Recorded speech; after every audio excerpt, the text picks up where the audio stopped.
Okay, so we're starting the program today on product management, and it's important we understand what product management is about. Now, I'm going to start out today's session by identifying what product management is not. Product management is not project management. Now, a lot of people tend to make that mistake to think product management is project management. Project management is actually about the discipline of planning, executing, and completing projects. Project management is actually a set of tasks that must be completed in order to arrive at a particular goal or outcome, which is quite different from what product management is about. So it's important we don't mix them up. So what is product management then? Let's forge ahead and we're going to get to see what product management is about. Well, product management is actually closely related to what some of us know as product ownership. And we must have heard the terminology product owner. So product owner is actually seen or gotten from Scrum. And Scrum is actually an agile framework. So you get to see product owner within an agile environment within Scrum. So if you are involved in a particular structure that is not related, whereby they are not deploying agile, then you will not be able to function as a product owner. So product owner is only unique and peculiar to a Scrum environment. So product ownership is actually from Scrum, and Scrum is an agile framework that is actually used to build and sustain complex products. Now, a product owner is actually a Scrum team member, and a product owner is primarily in charge of maximizing value of the product by creating and by managing the product backlog. And I'm also going to talk about what the product backlog is as we go on. Now, the product owner is the one that is responsible for creating what we call user stories. And the product owner is the one that also communicates the voice of the customer within the Scrum process. So the product owner is the one that communicates the voice of the customer within a Scrum process. So what is product management then? Product management is also closely related to business analysis. Many of us might have heard the word or heard business analysis, and we've been trying to find out what is business analysis. Business analysis actually focuses on defining business requirements and finding solutions to problems, making changing, and also providing solution to a software program, process change, and organizational change. This is what business analysis actually involves. But all of these are related to product management, but they are not. So what is product management then? Product management is actually the process of strategically managing every stage of a product lifecycle. So one of the things you must take note of here are three very important words: product, management, and product development lifecycle. So what can we say is the functionality of a product manager? So product management is actually a product manager's job to manage the product development lifecycle. So product management involves managing the various stages of the product development lifecycle. I repeat, product management is about managing the various stages of the product development lifecycle. So what does the product development lifecycle look like? Let's look at it. Now, starting with understanding who a product manager is. A product manager is actually that person that identifies the stages in which a product is in its development lifecycle and strategically manages the product through all the stages of the product development lifecycle.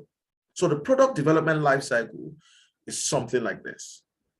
It flows like this. You have plan, define and validate, build, acquire, retain, and support, as well as measure. So in the product development lifecycle, the product manager, his job is to manage these various stages within the product development lifecycle, to manage the various stages of the product development within each of the stages of the product development cycle. So the product development cycle starts with from the point of planning, then you define and validate, then you build, then you acquire, then you retain and support, and then you measure. Now, we're going to take them one by one in order for us to understand these various stages. Now, they don't necessarily follow a sequence. It means they are not such that they are not designed in such a way that it has to be sequential. No, it's not sequential. It's not like as though you have to move from plan, then you move to defining and validating, and then you move to build, then you move to acquire, then you move to retain and support, and then you move to measure. No, it doesn't work that way. It means you can have a situation whereby you start out with plan, and then you move to define and validate, and then you find out that what you had planned to do, as you begin to try to validate what your original intention is to develop a particular product, you realize that you had actually gotten it wrong from the beginning. So you go back and then replan again. So it means some of these stages are like loops. So it means you can actually get to build, and in the course of building, you notice that some of the things you had validated and you had realized that can't be built, so you go back and replan again. So they are loops. Sometimes you can go back and revalidate. So they are not in a sequential order, as it were. Now, so what are the greatest challenges that many of us can say we can identify within businesses today? What are the greatest business challenges we can say we can identify within the business environment today? Number one of such is what we call the cluster factor. Now, the cluster factor is such that you have a situation whereby the average customer requires or receives up to 2,800 commercial messages every day. It means as they wake up in the morning, as they get up from their bed, they start getting products being thrown at them. So as you get up in the morning, you either hear the radio come up, and then an advert is coming from the radio advertising a particular product. And then he comes out from his house, he sees billboards, he sees someone hands him a flyer about a particular product that he should purchase. So there are a lot of things drawing for your attention on a daily basis. So there's what we call the cluster factor. It means there are so many things trying to get the attention of the consumer or the customer. Another challenge is such that you have increasing costs today, increasing costs in terms of advertising costs, in terms of marketing expenses. They're all increasing every year out of proportion to actually results and revenue. So because there are increasing costs of advertising and marketing, this becomes a challenge because it ends up increasing the cost of doing business. Because in order to stay in business, you want to be able to advertise, get more people to know what you do. So you will have to spend more. That's also a challenge in business today. Another challenge is keeping reputation. People buy from companies and individuals that they know and trust. So you want to be able to have your clients or people trust you. So if you say that this is what this particular product does, the customers must be able to purchase from you and exactly experience just that. It means whenever that doesn't happen, it means there's a reputational loss that has transpired. It means you are falling below what your brand had promised prior. That's also a challenge today in businesses. Then also, of course, we have a highly competitive environment. There is an army of competitors in every industry. You must stand out amongst all of these other organizations that are competing for the same customers that you are competing for. And if you are lucky enough, you understand, your competitors, you understand, will bow out from the industry and have you, take over. So these are some of the challenges we face in business today. And particularly in the environment where we are in, you'll find out that there are a lot of challenges when it comes to running a business.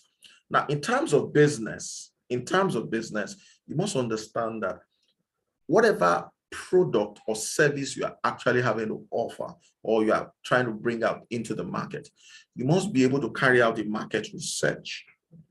You must be able to carry out a market research and find out what's the size of the market at this time. Now, you won't want to just release a product into a market that you don't have sufficient customers to actually help you generate your target revenue. Maybe this market doesn't have the kind of customers that will help you generate the kind of revenue you are looking for compared to the investment you're trying to make. So there are what we call complementary rules for the product owner. So in the course of starting with this first stage of planning, you will find out that there are these complementary rules. And the complementary rules are such that, at the planning stage, you have strategy planners, you have a product marketer at this stage. During the define and validate stage, you have what is called the user experience, or the user experience unit or department, or the user research department or unit. Then in the build stage, you have a program manager or project manager, or the information architect. And during the marketing and selling of your product or services, you have the product marketing department that will come into play to assist you to actualize the things you want to actualize. Also, this happens whereby during the stage of retain and build, you have the product marketing. That's where marketing department and the sales department comes in between these two stages. And then finally, during the measure stage, you have the business analysts coming at this stage. You have the business analytics, you have the data analytics taking place within this particular stage of your product development cycle. So let's start with the first stage, which is actually the plan stage. Like we pointed out, the plan stage is where you need to actually carry out a market research. You need to actually research. So for any of us who are actually starting out and want to actually launch a product, or you work within an establishment right now and you're like, oh, what does it entail to actually launch a new product? What does it involve for us to be able to bring out a product? Now, a product is not just launched or released into the market. It's important that you actually carry out a research of the market itself. And in order to carry out the research of the market, there are actually various research methods. Now, you can actually carry out what is called a generative research. A generative research helps you look at the market and interview people. You will actually have to gather data and mine these data. You will also focus around focus groups. It means you are not reaching out or questioning everybody. You actually target a certain group of people who might fall within a demography or within a persona or a particular segment that might actually be interested in the kind of product or service you want to deliver. Then you have the generative research that also looks at the product. You're looking at the competitive usability of it. You're looking at, in terms of the demo pitch for it. Then there's also another research method that we call the evaluative experiment. And the evaluative experiment involves, having to ask questions, particularly within the market, like what we call smoke tests and conjoint market research, copy tests, and so on and so forth. So when it comes to the product, in your evaluative experimentation, when you actually need to experiment to find out if this product fits what exactly it's meant for, you need to create what's called prototypes. You need to find out whether its usability, whether it's something that can be used. You need to carry out some A/B tests. You need to carry out what is called a Net Promoter Score, NPS. These are various kinds of market research that you probably will need to embark on before you actually release a product into the market or a particular service that you want to deliver. So you find out that in the course of launching or releasing any product into the market, it goes through stages.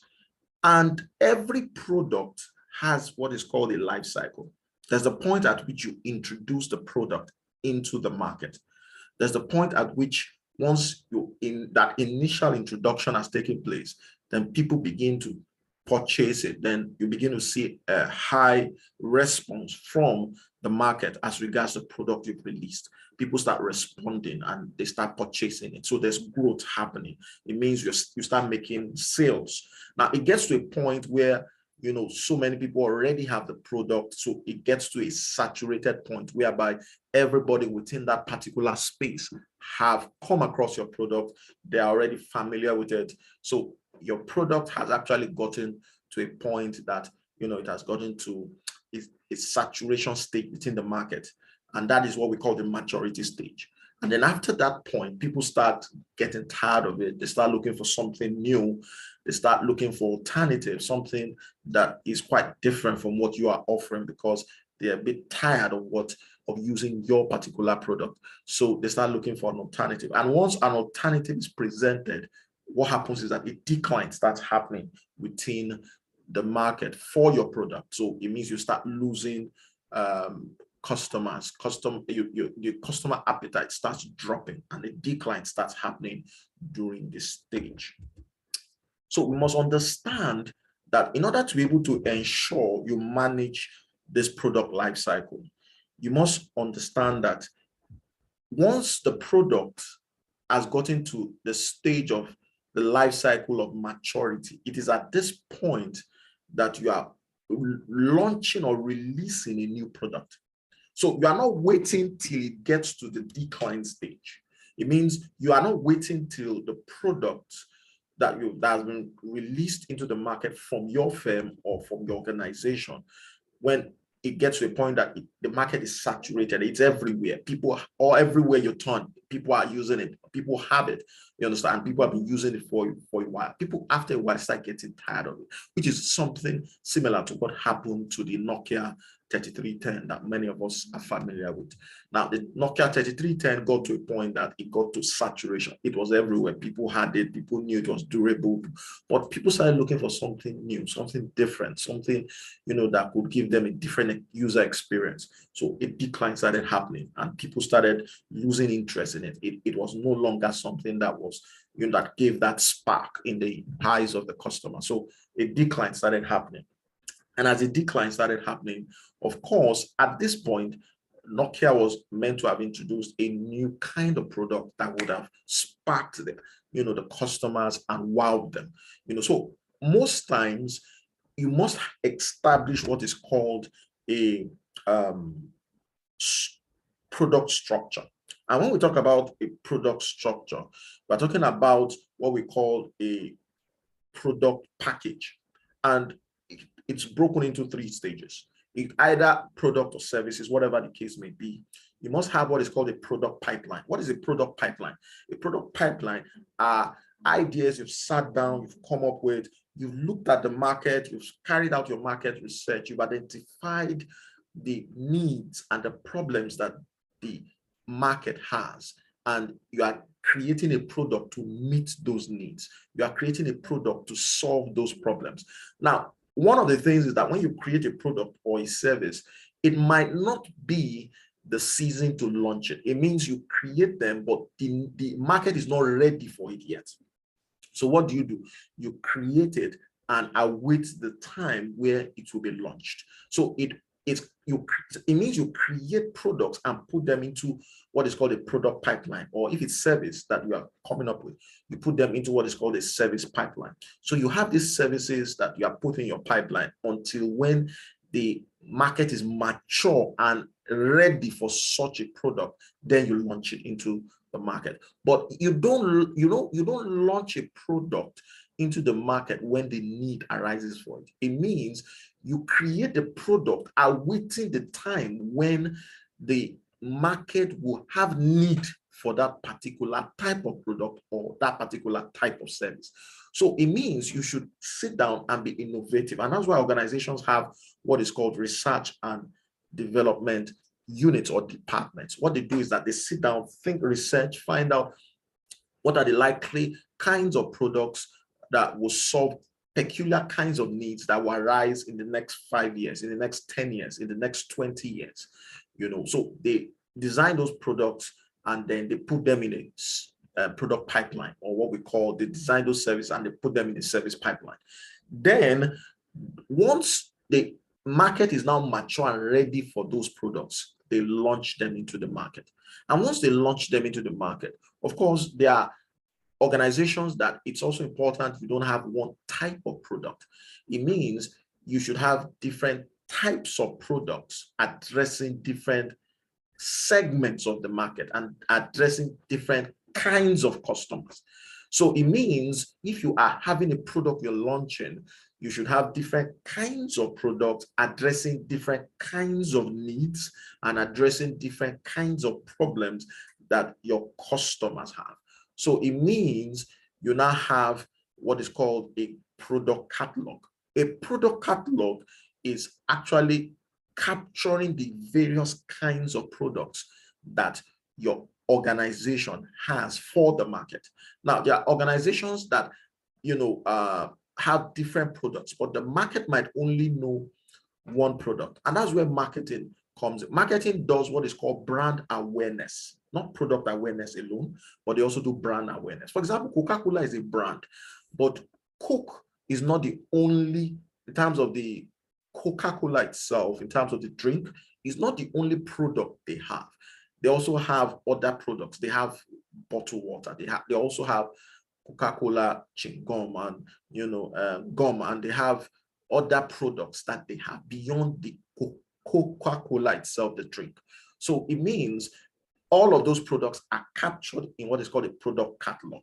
Now, there are times that after a while, the products begin to lose relevance. People start getting, particularly when the maturity stage is coming to an end, the maturity life is coming to an end, and it's now experiencing a decline. This decline, once it starts happening, is when you retire the product. It means that is when you bring it out from your product catalog, and then you can take it back, review it, relook at it, add one or two things, tweak it, make it look a little, different, and then reintroduce it into the market. And that is how this cycle must happen within an establishment. Okay, so when you are looking at this, the service pipeline is like a database or structured document listing all the services or the products that are under consideration or development, but are not yet available to these customers. Unlike the service catalog, it's like a database or structured document with information about all the live services or products, including those available for deployment. And the service catalog is a part of the service portfolio. So there's what we call a product portfolio or service portfolio, and it contains information about two types of products or services.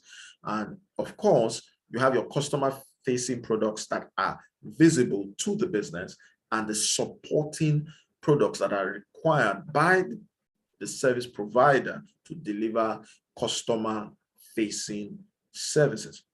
Then you have cases whereby you need to retire the services. And of course, this involves a permanent removal of a particular product from the catalog, in terms of a product catalog, or even other configuration items from the live environment. Being retired, of course, is actually a stage in this life cycle. So going back to our plan again, if we notice, going back to our plan, we can see that in our plan, we have the market research. We talked about the portfolio. The portfolio is showing some of the things that you have in your pipeline. So there's a portfolio of products, and it means you are designing, you are looking at the different products that will address different needs. So there's of course a portfolio of such things. Then you also need to do what is called a competitive analysis. And a competitive analysis, in order to do that, you will need to actually utilize some very lovely competitive analysis tools. So what is called a competitive analysis really? A competitive analysis is actually a review of your competitive landscape to find out what your competitors are actually doing. Now, this is an example of a good competitive analysis tool, a very good competitive analysis tool. It's a very lovely one. And now, why is this very lovely? Because it will help you to be able to, before you launch your product into the market, it will actually help you to be able to look at the market in general and find out what competitive advantage you have over others that are also in the market. So the idea here is to find out how to turn your company's resources to a sustained competitive advantage. And one of the tools you want to use is what we call the VRAIL tool. Now, the VRAIL tool is a very lovely tool, and it can help you to be able to turn around, your business to enable you gain a high competitive advantage in the market. How? By actually turning around the resources you have, because there are organizations that have resources, they are able to capture the resources, but they are not able to utilize the resources to their advantage. And that's where the problem is. There are organizations that have so much resources, and because they have so much resources, it doesn't mean that they will generate so much revenue. That's not the case. So having so much resources, and when we talk about firm resources, we are talking about things like assets, capabilities, organizational processes, firm attributes, information, knowledge, controlled by a firm that enables it to be improved, to enable it to improve its efficiency as well as effectiveness. These are all firm resources. And of course, resources can be broken into tangible and intangible resources. When we talk about tangible resources, the organization can have things like equipment, machinery, inventory, vehicles, land, buildings, cash, and so on and so forth. These are some of the tangible resources you might have that you need to know how to manage it, to leverage on it, and ensure you establish a sustained competitive advantage within the market where you find yourself. There are also intangible resources like trademarks, copyrights, know-how, brand reputation, patents, licenses, organizational culture. These are all intangible resources that actually exist within a business. Now, whether you are leveraging on tangible or intangible resources, the bottom line is that you must be able to ensure you gain a sustainable competitive advantage. And that's where competitive analysis comes in. So in your competitive analysis at the plan stage of your product development cycle, you first need to find out what resources you have and if they are valuable. That's the first thing you need to find out. What are the resources we have? Are they valuable? And one of the things you want to also do to calculate this is using what is called the net present value. Net present value helps you calculate to be able to know the present value of the assets you have or the resources you have, whether tangible or intangible, and to find out the future value of these things. So you must be able to identify that using this calculation called the net present value, or what we call the future value, the net future value. Now, so you ask yourself this question: the resource we have, is it valuable? Do you understand? That's the first question you need to ask. Now, if it is not valuable, then you have no competitive advantage. That's it. You have no competitive advantage. But if it's valuable, meaning the resource you have that you want to leverage on to be able to break into the market, if it's valuable, then you move to the next question to find out the resource we have, is it rare? Is it rare? What do we mean by is it rare? Is it such that other people have it? If other people have it, then you don't have competitive parity. It means in pairing them with other competitors, it means you don't have so much competitive advantage. Why? Because what you have, others have it. So it means that you don't have any edge over your competition. Why? Because what you have, others have it. What you are doing, others are doing it. What you are introducing into the market, others are also introducing into the market. So it doesn't give you a competitive advantage. Why? Because when pairing it with others, you understand, they are all the same. So it means what opportunity you are trying to explore, your competitions will also be exploring the same, because whatever you are using in terms of the resource you are using, they also have. So it means you will be able, you guys will be exploring the same market with and trying to gain the same opportunity with the same resource. So you don't have any competitive advantage. Now, if what you have is rare, others don't have it, is unique to your organization, it means it can't be found easily around. The next thing is that you move to the next question, which is, can it be imitated? Can it be duplicated? Is it such that, because there are organizations that we call them first mover. They have what is called the first mover advantage. What do you mean by the first mover advantage? It means they are the ones that came into the market first. They're the ones that first introduced it into the market. So because they are the first to introduce this particular product into the market, they have what is called the first mover advantage. It means because they are the first, which is the same advantage a company called Indomie had. Indomie had what is called the first mover advantage. So they had competitive advantage over any other player. So because they are the first mover and they are the ones that came into the market first, providing noodles in the market. So even when people go to buy noodles today, they will say, do you have Indomie noodles? Now, Indomie noodles, Indomie is a brand. Noodles is what you are trying to purchase. But people can't tell the difference any longer. Why? Because Indomie was actually a first mover, and they had that first mover advantage even till now. So the question is, can it be imitated? Now, if you notice, the Indomie noodles itself has been imitated. So right now, they don't have so strong a competitive advantage any longer. They used to have many years ago, when what they had was rare, others didn't have noodles in the market. Now, another thing was that the competitive advantage dropped for them because it was imitatable. It means people could imitate it, they could duplicate it.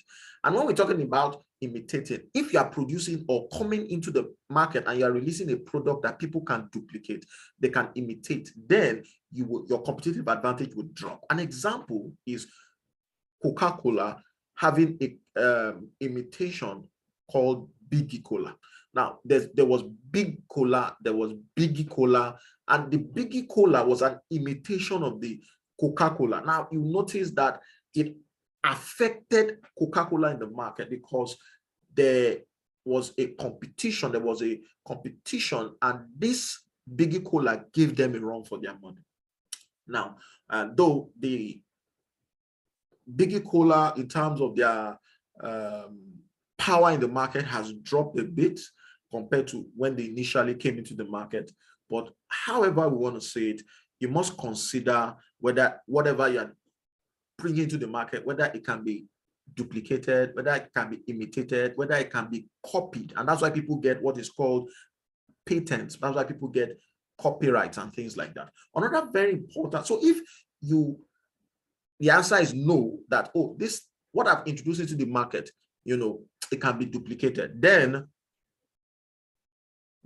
if the answer is no, then what you have is only a temporary competitive advantage. Why? Because it's just a matter of time people will duplicate what you are producing. And one of the ways and strategies people use in order to be able to gain competitive advantage over that first mover is to be able to try to employ the people in that company, which is what Etisalat did.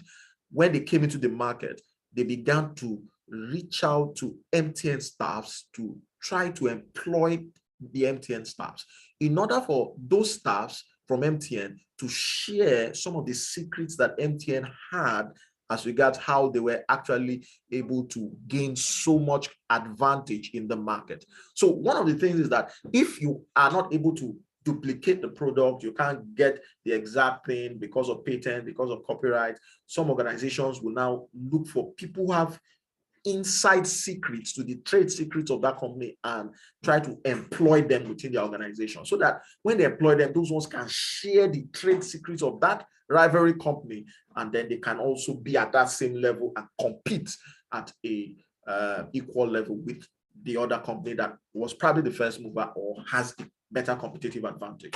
So if the answer is yes, then you move to the next, which is, are they this resource, the organization itself, is it organized? When we talk about is it organized, does it have what is called a formal reporting structure? Does it have proper compensation policies? Meaning, does it pay the staffs well? Are the staffs properly rewarded? Are they having satisfaction on their job? Does the organization have management control system? If an organization has resources, but it is not held in a structured way whereby they are managed properly, then the organization have unused competitive advantage. It means the organizations that have a lot of resources, but because they don't know how to manage those resources effectively, then they will have what is called untapped, unused competitive advantage. But if they are able to create a structure around the resource they have, whether it's human resources, because we also have what is called human capital, physical capital, so if they have their structure to be able to manage these capitals, these resources, then they go to yes, which is they now have a sustainable competitive advantage.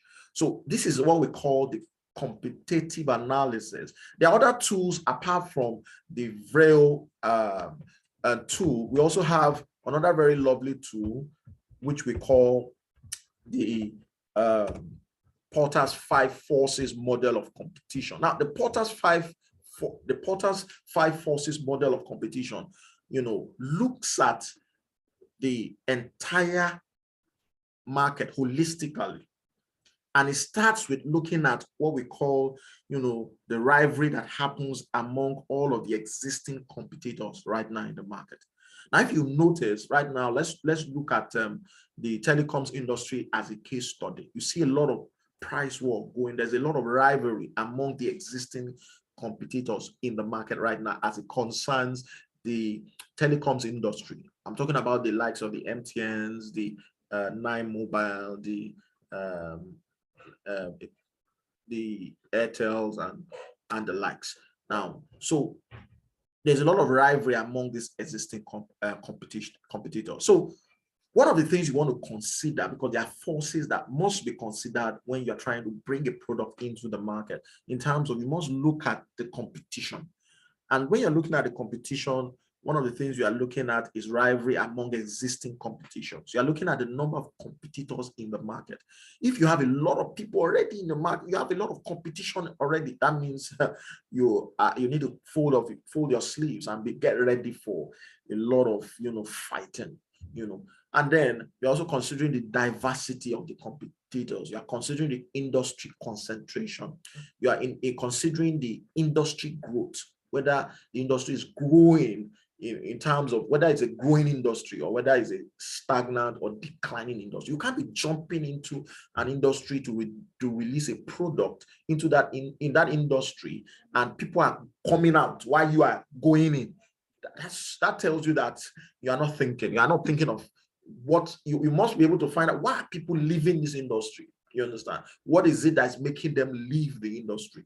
You understand? You must find out what is going on. And of course, when we're talking about the industry growth, we are talking about whether this industry is viable, whether it's a viable industry, whether it's growing, you understand? And it's something you want to explore. They're also looking at quality differences in terms of the service being rendered. And the internet has made it such that people can go online and check prices and know and compare. You understand? So they check the differences between what this company is offering and what this company is offering, this product and this product, this brand and this brand. You understand? So they're checking prices, they're checking the differences in quality, they're able to check those things. There's also brand loyalty, you understand, which is what happened to Indomie. There are customers that had brand loyalty for Indomie. So even though others wanted to come into the other noodles companies wanted to come into the market, they found it difficult. Why they find it difficult? Because their customers had brand loyalty. They stuck with Indomie, and they felt if it's not Indomie, it's not Indomie, you understand? And they stuck with it until there was a saga that created the impression that there was a quality control problem and that Indomie noodles itself was actually killing people. And that was something of concern, really. That was something of concern. So when you're looking at it, you're looking at the quality differences, you're looking at brand loyalty, you're even looking at barriers to exiting, you understand? Because you don't want to enter a market that once, things are not, picking up as expected, and the market is not viable any longer, and you want to exit, you find it difficult to exit. So once there are a lot of barriers to exiting, it creates a lot of problems. Why? Because there are companies that, they've in order to enter into that market in the first place, it had to involve a lot of capital, you understand? They had to make a lot of investments. Some have actually collected huge loans, and it's difficult for them to exit because they have debts, heavy debts to pay.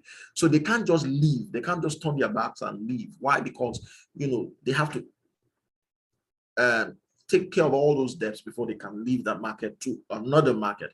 So these are things to consider in terms of rivalry among existing competitions. Another very important force to consider is the threat of substitute products. Now, when we talk about threat of substitute products, you are looking at the number of substitute products that are available.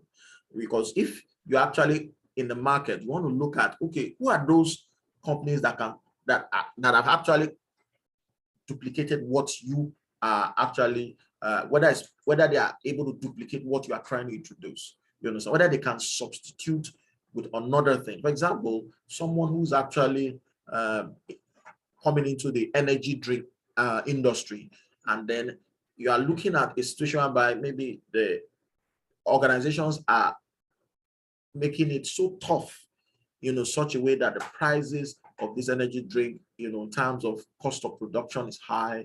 And then, of course, you have to increase the price of the energy drink itself. You find out that your customers will begin to look for alternatives, you understand? They start looking for what can be a substitute to that energy drink. For example, like coffee, because they both meet the same needs. They both provide energy, you understand? They both provide, a energy that, you need, and they make you agile and so on. So people will switch to coffee. Why? When they find out that energy drink is becoming too expensive. So they look for substitutes. So we want to find out what are the number of substitute products that are available out there, that if my product is not, you understand, it's becoming too expensive or is having issues, people can easily switch to a substitute product. You're also looking at the buyer propensity to substitute. You're looking at the relative price performance of the substitute itself. You're looking at the perceived level of product differentiation, meaning you're looking at the difference between your product and your competition's product. Is there a lot of difference between them? You understand? Let's look at, is there a lot of difference between Coca-Cola and Pepsi? Is there a lot of difference between McLean and Close-Up? You must look at the perceived level of product difference between your product and your competitors' products, and then you want to also look at the threat of new entrants. When we're talking about the threat of new entrants,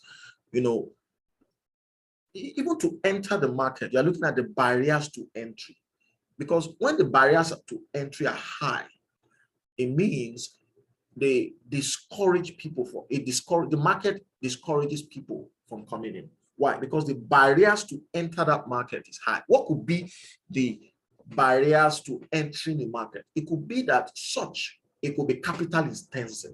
There are people that want to come into a particular industry and introduce a particular product into that industry, but because the cost of production is high, the cost of doing business is high, they feel, well, this is not a good market to come into. So the barriers become so high that they discourage competition from coming in.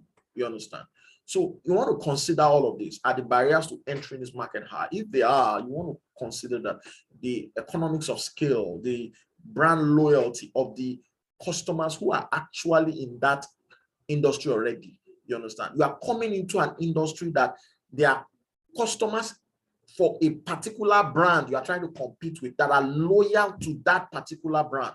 No matter when you're coming to try and sway them, which is the problem Saxenbra had when they came into the market and they were trying to sway the customers of Star Lager beer, you understand, and try to sway them to buy Saxenbra. How many of us remember Saxenbra and all of those, so that was also a challenge. There were some other drinks that there were some other drinks that came in, that the beer that came in, that they struggled to be able to snatch the customers of some of these other brands like Star and Good and the likes, as the case may be. So you are looking at the brand loyalty, you're looking at capital requirements, to enter the market. You're looking at the cumulative experience of this particular brand. This brand has gathered experience over the years. They are known for their service over, some of them are 50 years, some of them are 100 years, some of them are 150 years you understand, in this thing, and you're just coming in. So you're looking at their cumulative experience. That could also be an issue. You're looking at the government policies. That could be barrier coming into that market. Maybe the government policies for that industry is not favorable in terms of the raw materials required, and things like that. You're looking at the access to distribution channels, whether you can easily distribute your products or services, whether the access to this distribution is easy. These are things that you need to analyze before you introduce a product into the market. And then you are also looking at, because when we're looking at this, you're looking at also the bargaining power of the suppliers and the bargaining power of the buyers. Now, when it comes to the bargaining power of the suppliers, you're looking at the number and size of the suppliers. Why is this important? If the suppliers that supply you the raw materials that you need for production, the raw materials, or even the vendors that render the services you need, I'm talking of the outsourced services you need. If they are rare, they are few, it means they will have a higher bargaining power. Why? Because once a thing is rare and scarce, its value will go up. So it means you want to assess this market, whether the suppliers are few and limited. If they are, they will have a high bargaining power over you. So it means they will hold you to ransom. Why? Because they are not much. So you don't have a choice. You'll be at their mercy. You'll be desperate, because whatever they have is what you have to accept. Whatever price they place their raw materials as is what you have to accept. Why? Because there are not many of them. You understand? You're also looking at the uniqueness of each supplier's product. It's not something you can find anywhere else. You understand? You are looking at the focal company's ability to substitute it. You understand? So it means that these suppliers or vendors have services they are rendering that no other person can render. You understand? It's like BRT, for example. BRT, no other person can render that. You understand? That service within Lagos State right now, no other company can render that service. You understand? So even when you get to BRT terminal, you say, well, let me go by another option. There's no other option. You understand? You are forced to stay on that queue and wait, even when it's not convenient, even when, you understand, it's going to take a while. Why? Because there are not many suppliers. You understand? It's just one in Nigeria. Same thing with PHCN. It's just one. You understand? From the federal government. There's no other company that's providing power in Nigeria, as it were. It's just either Ikeja Electric if you're in Lagos, or you understand, as the case may be. They are looking at the bargaining power of also the buyers. Now, if you find out that the number of customers are also few. It means if you are producing products that you don't have many customers buying from you, you have peculiar or very little customers that purchase from you, you find out that you will be desperate. You will do promos, you will do discounts, you will drop your price, even when it's not convenient, even when it is like you are almost at your cost price. You understand why? Because you are trying to fight. All your competitors are trying to fight for these same customers that are not much, that are few. And these ones, they will begin to, of course, since they have many options, they will, you understand, they will begin to look at, okay, which is what is happening in the telecoms industry. The telecoms industry, because you can use any line, you can decide, oh, let me throw away Glo and let me use MTN, let me use throw away MTN, let me use 9Mobile. So you have options, you understand? You have options. And as a result of that, a heavy price war is happening within the telecoms industry. So you find out that many of them have to drop their price. And once they are dropping their price, you understand, in terms of the amount to actually make a call to purchase data, as they are dropping their prices, of course, it means the cost of doing business in comparison with the revenue generated, you have to consider that. Some of them have to, because of the price war happening, they have to invest more in advertisement. They have to invest more in advertising, in marketing, you understand, to create more awareness and things like that. That increases their cost also, and dropping your cost and increasing your cost in advertising will not make it favorable. You understand? So you're looking at the size of each customer order, the difference between competitors, price sensitivity, the buyer's ability to substitute, the buyer's information availability, whether you can easily access and know who this customer is and who the buyer is. These are things that you must consider. So in looking at these 5 forces, this guy called Porter came up with these forces that we need to consider in your market research, particularly in the planning. So in the beginning of having to start out to say, let me release a product into the market, you must be able to do all of this competitive analysis. It's important. Another very lovely competitive analysis you want to do is what we call the Boston Bcg Matrix. Now, the Boston Bcg Matrix is such that it looks at the opportunity to be able to look at areas where you can divest, areas where you can actually invest in your brand. So yeah, this centers more, this kind of tool is more utilized for what we call corporate strategy.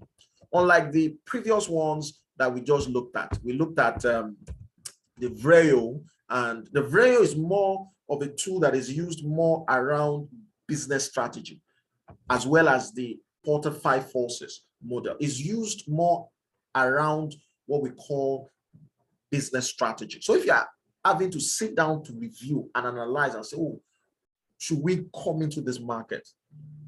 Should we enter into this market? What does this market offer? What is this market offering us? What is in this market? Who are the competitors in this market? What are they offering? You understand? Do we match them? Do we have competitive advantage over them? These are things we are looking at and considering before you just jump into, because you can jump into a market and before you know it, you jump out. You'll find out that your business just crashes, it goes under. There was a company that also came up some years ago and they were all over the place. They made so much noise and they were known all over the place, but after some time, we didn't hear about them again. They just went under. There are companies that start out like that. They do a lot of adverts. They are all over the place. People are hearing about them. They are, people are talking about them. Before you know it, they go under, and nobody hears about them again. So there are companies like that. Like I also knew this company called Udela. It was like a shopping platform, just like Konga, Jumia. There was a popular one called Udela. They were all over the place. Saw their banners, posters, ads, everything. But where are they today? You understand? They are bought them over. You see, you must be able to do this analysis before you release a product, because the cost implication, some of them have to obtain loans to be able to go about doing that. But it's not about just starting business and introducing a product or having a business running and you introduce another layer of product that you want to launch into the market. Why? Because remember, what's the basis in which you're trying to introduce a product into the market? Is either for an already existing business or brand that is doing well and has other products. Once your product hits the product life cycle of maturity, you should be thinking of introducing another product into the market. Why? Because once it hits maturity, decline starts happening, which is what happened to Facebook. Facebook, they were so smart. If Facebook had relied only on the PC, services, right? Because you needed to use a computer to be able to engage Facebook. But Facebook noticed that, oh, we need to think ahead, and they moved into the mobile industry, whereby the interfaces became more mobile friendly, not computer or PC friendly, but mobile friendly. So that's when they began to explore opportunities to now do what is called acquisition. So that build part, you understand, is either you are deciding, that build part is either you're deciding to build. I'm talking of the stage. Remember the product development cycle. Is either you decide to build or acquire or rent. And we're going to talk about that when we get there. Like in the case of Facebook, what they did, they didn't build another, they just acquired. They just bought over. They bought over WhatsApp. They bought over Instagram. And that took them to another level, because you find out that most of these things are mobile friendly. You understand? So they were able to now explore and move to another level. And before we knew it, if they had stuck with where they were from 2012 at the level of PCs, they would have, of course, got into a decline stage, and nobody would have heard of Facebook any longer. Just like BlackBerry, nobody would have heard of Facebook any longer. It would have declined and then faced off.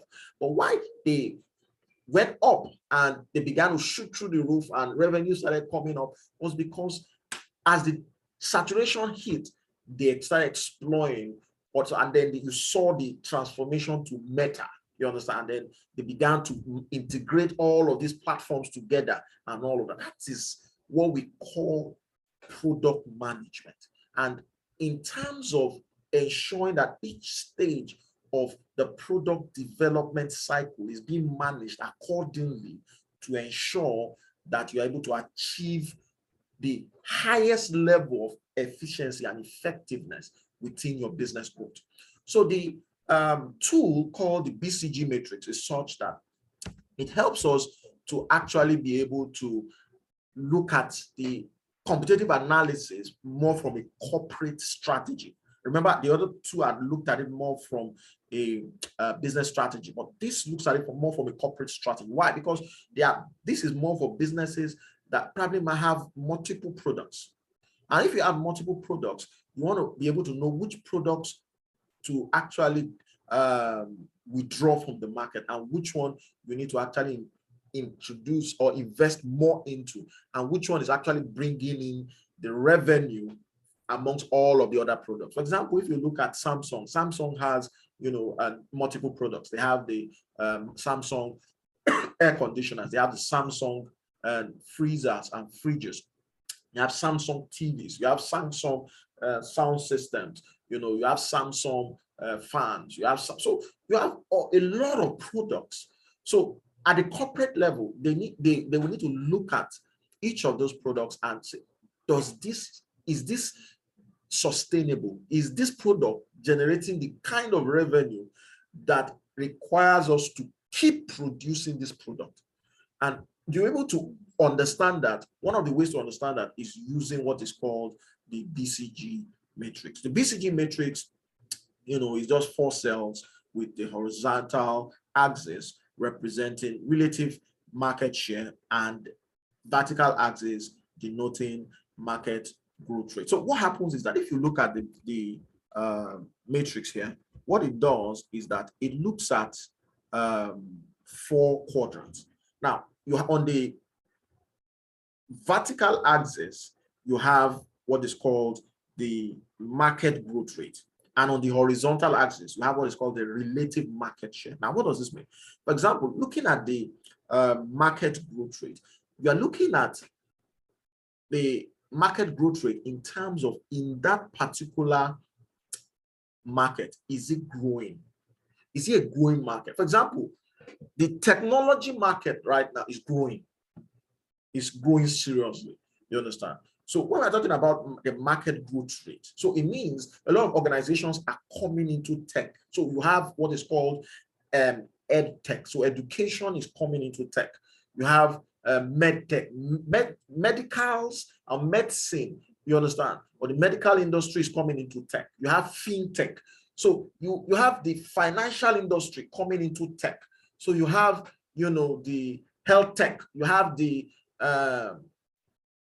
transport tech, like Uber, for example, that is leveraging on technology for in terms of driving transportation within.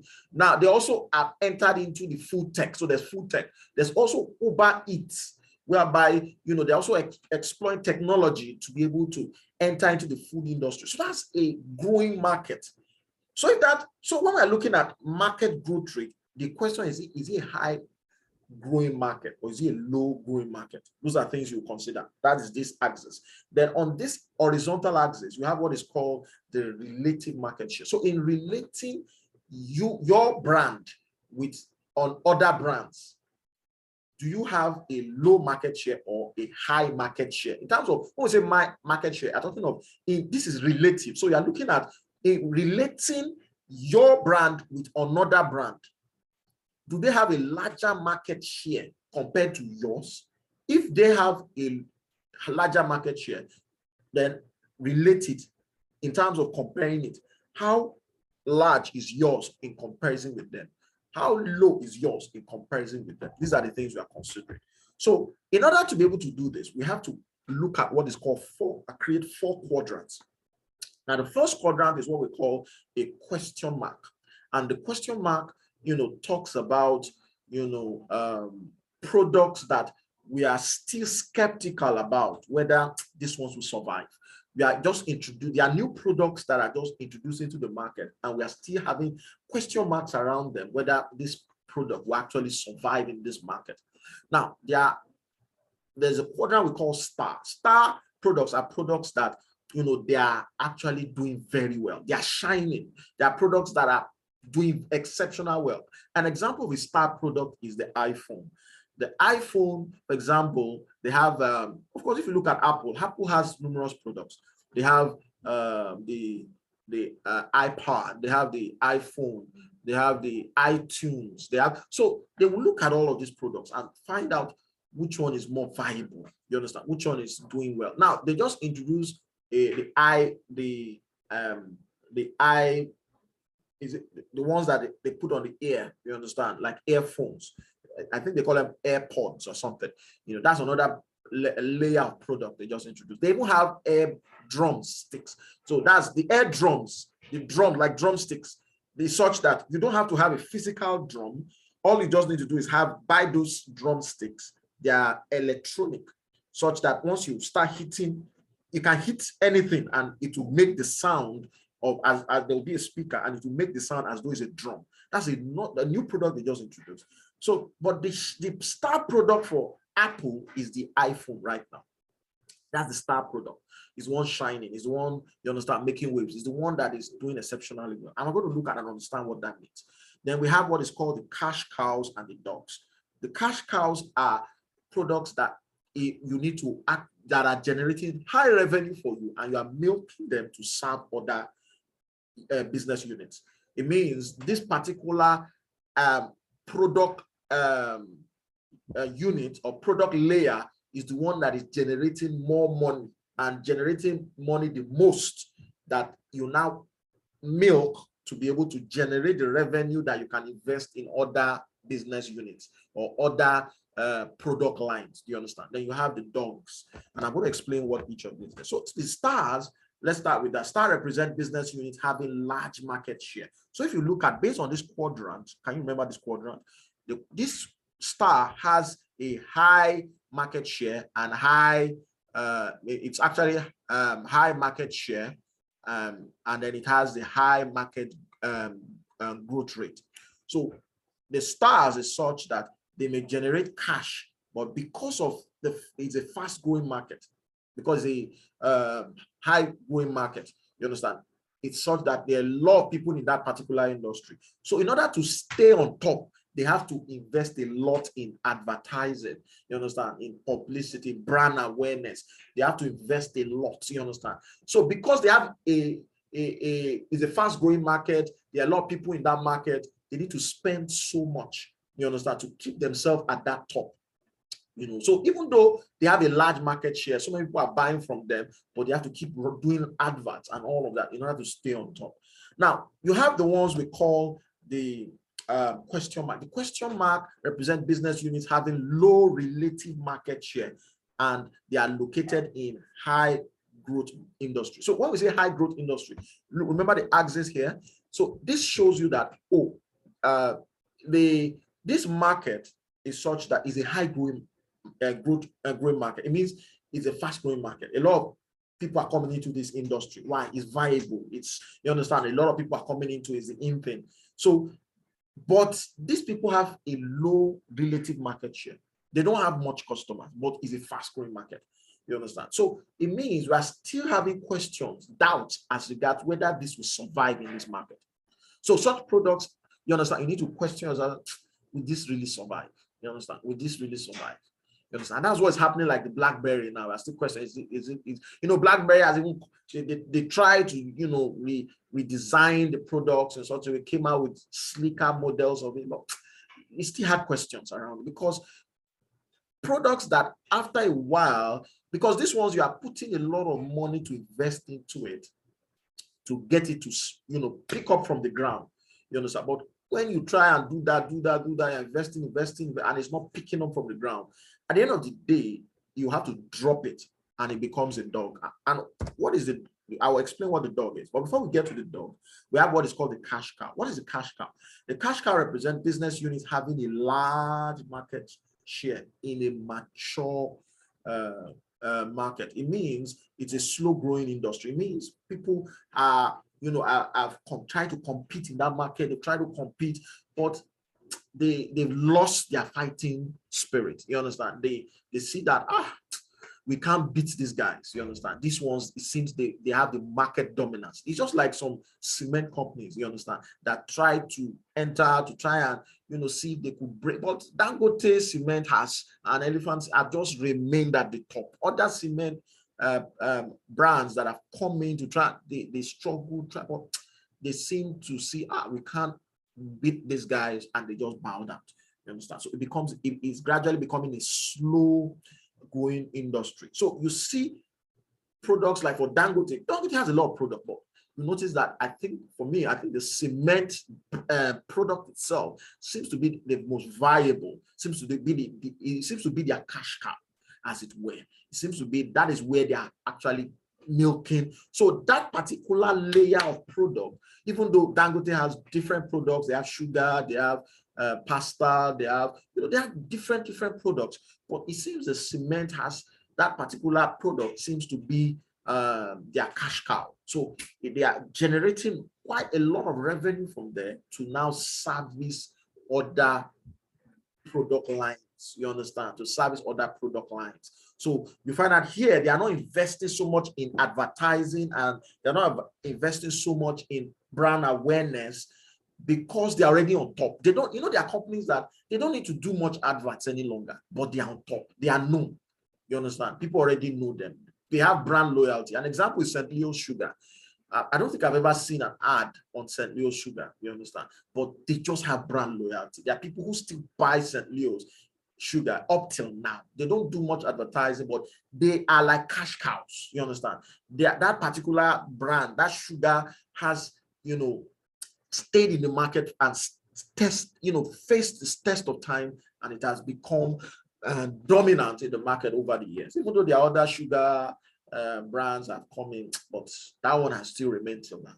So that's an example of cash cow. So then you have the dogs. Now, what are the dogs? The dogs represent businesses having weak market shares in a low growing market. So it means this ones, the market is slowing down. A lot of people are not in the market any longer, and they still have a low relative market share. These ones are the ones you start considering. It seems we need to close down this business unit. It seems we need to take this product off from the product line. It seems this product is no longer viable. It seems this product is not making money. It's not doing well, which is what probably they are considering. Nokia is considering right now for some of its products. You understand? Some products of Nokia. There are some that are not doing well. I don't know, but there are products right now like, the BlackBerry phones. I think some of those products are entering the dog, stages. You understand? So they are. Yeah, they are neither generating cash nor require huge amount of cash to actually drive them. And due to low market share, these business units face cost disadvantages. So one of the very important things at this plan stage in your product development cycle is that you must be communicating the vision, the goals. You must be communicating the viability of this product. You must, after you have done your analysis, all these informations, I'm talking of your market analysis now, you must communicate what we plan to do concerning this particular idea we are trying to come into the market with. So you must communicate with all of the stakeholders involved. You must communicate with all of the required, business units. You must communicate with all of the different units and departments, that are all complementing you. The project manager is complementing you. The business analyst is complementing you. The marketing and the marketing team is complementing. You must communicate the plan of action to all of these guys in terms of this product plan itself. And in order to do so, you must understand the business model. Now, the business model is such that it involves 9 blocks, and understanding a business model will really help you. And one of the things that has been created that will help us understand the business model is the business model canvas. You understand? The business model canvas is a function of 9 pieces, or what we call the 9 blocks. Now, it's a business model that includes these 9 basic building blocks, as you can see. 9 building basic blocks, and they really help you to be able to understand the connection between every part of the entire business as it relates with what you're about to do, which is the introduction of a product into, you understand, the product line. So you first need to understand who your customers are. It means you need to find out who your customers are. That's where the concern of establishing what is called doing a customer analysis, finding out what is the demographics, you understand, of the kind of customer that needs your product. Where are they located? Who are they? What type of gender are they? What kind of culture? What kind of race? What kind of location are they in? You understand? And that's where, you need to be able to do what is called customer segmentation. You understand? Which is what companies like MTN has done. There are some segmentation MTN has done as regards its product. They found out that there are customers that are heavy data users. So they design products that will serve customers that are heavy data users. There are customers that are heavy on calls. So they design products that will packages still within, you understand, that will serve that segment of customers. You understand? So their customers are heavy on both. You understand? So you need to segment your customers, put them in different segments. Why? Because you can't serve all customers the same way. You understand? You can't serve all customers the same way. No, it's not proper. That's what banks have done. Banks have high, what we call high saving customers, customers that they deal with that in terms of what they bring to the bank is higher than what some bring. So you see, like UBA, they have what is called a VIP lounge. So when these customers walk into the bank, they don't stay in the general hall. You see them come upstairs. They have like a lounge where, they sit, they serve them coffee. You understand? And because of the kind of revenue and the kind of money they are dealing with the bank on. You understand? So you can't put those kind of customers in the same segment with the general one. So they are able to segment. So for whom are we actually creating these values? The question you need to ask within this stage. Who are our most important customers? You understand? We need to identify them. That's what this customer segmentation is. Then the next thing is to identify your value proposition. Now, what has happened is that first you've identified that this customer has a need. Listen, you must identify the need this customer has or the problem that this customer has. Then you will now go back and design a product to meet that need. Now, it means you don't design a product, then you now get to the market and start looking for, you understand, the customer that this product will serve. No, that's not how you do it.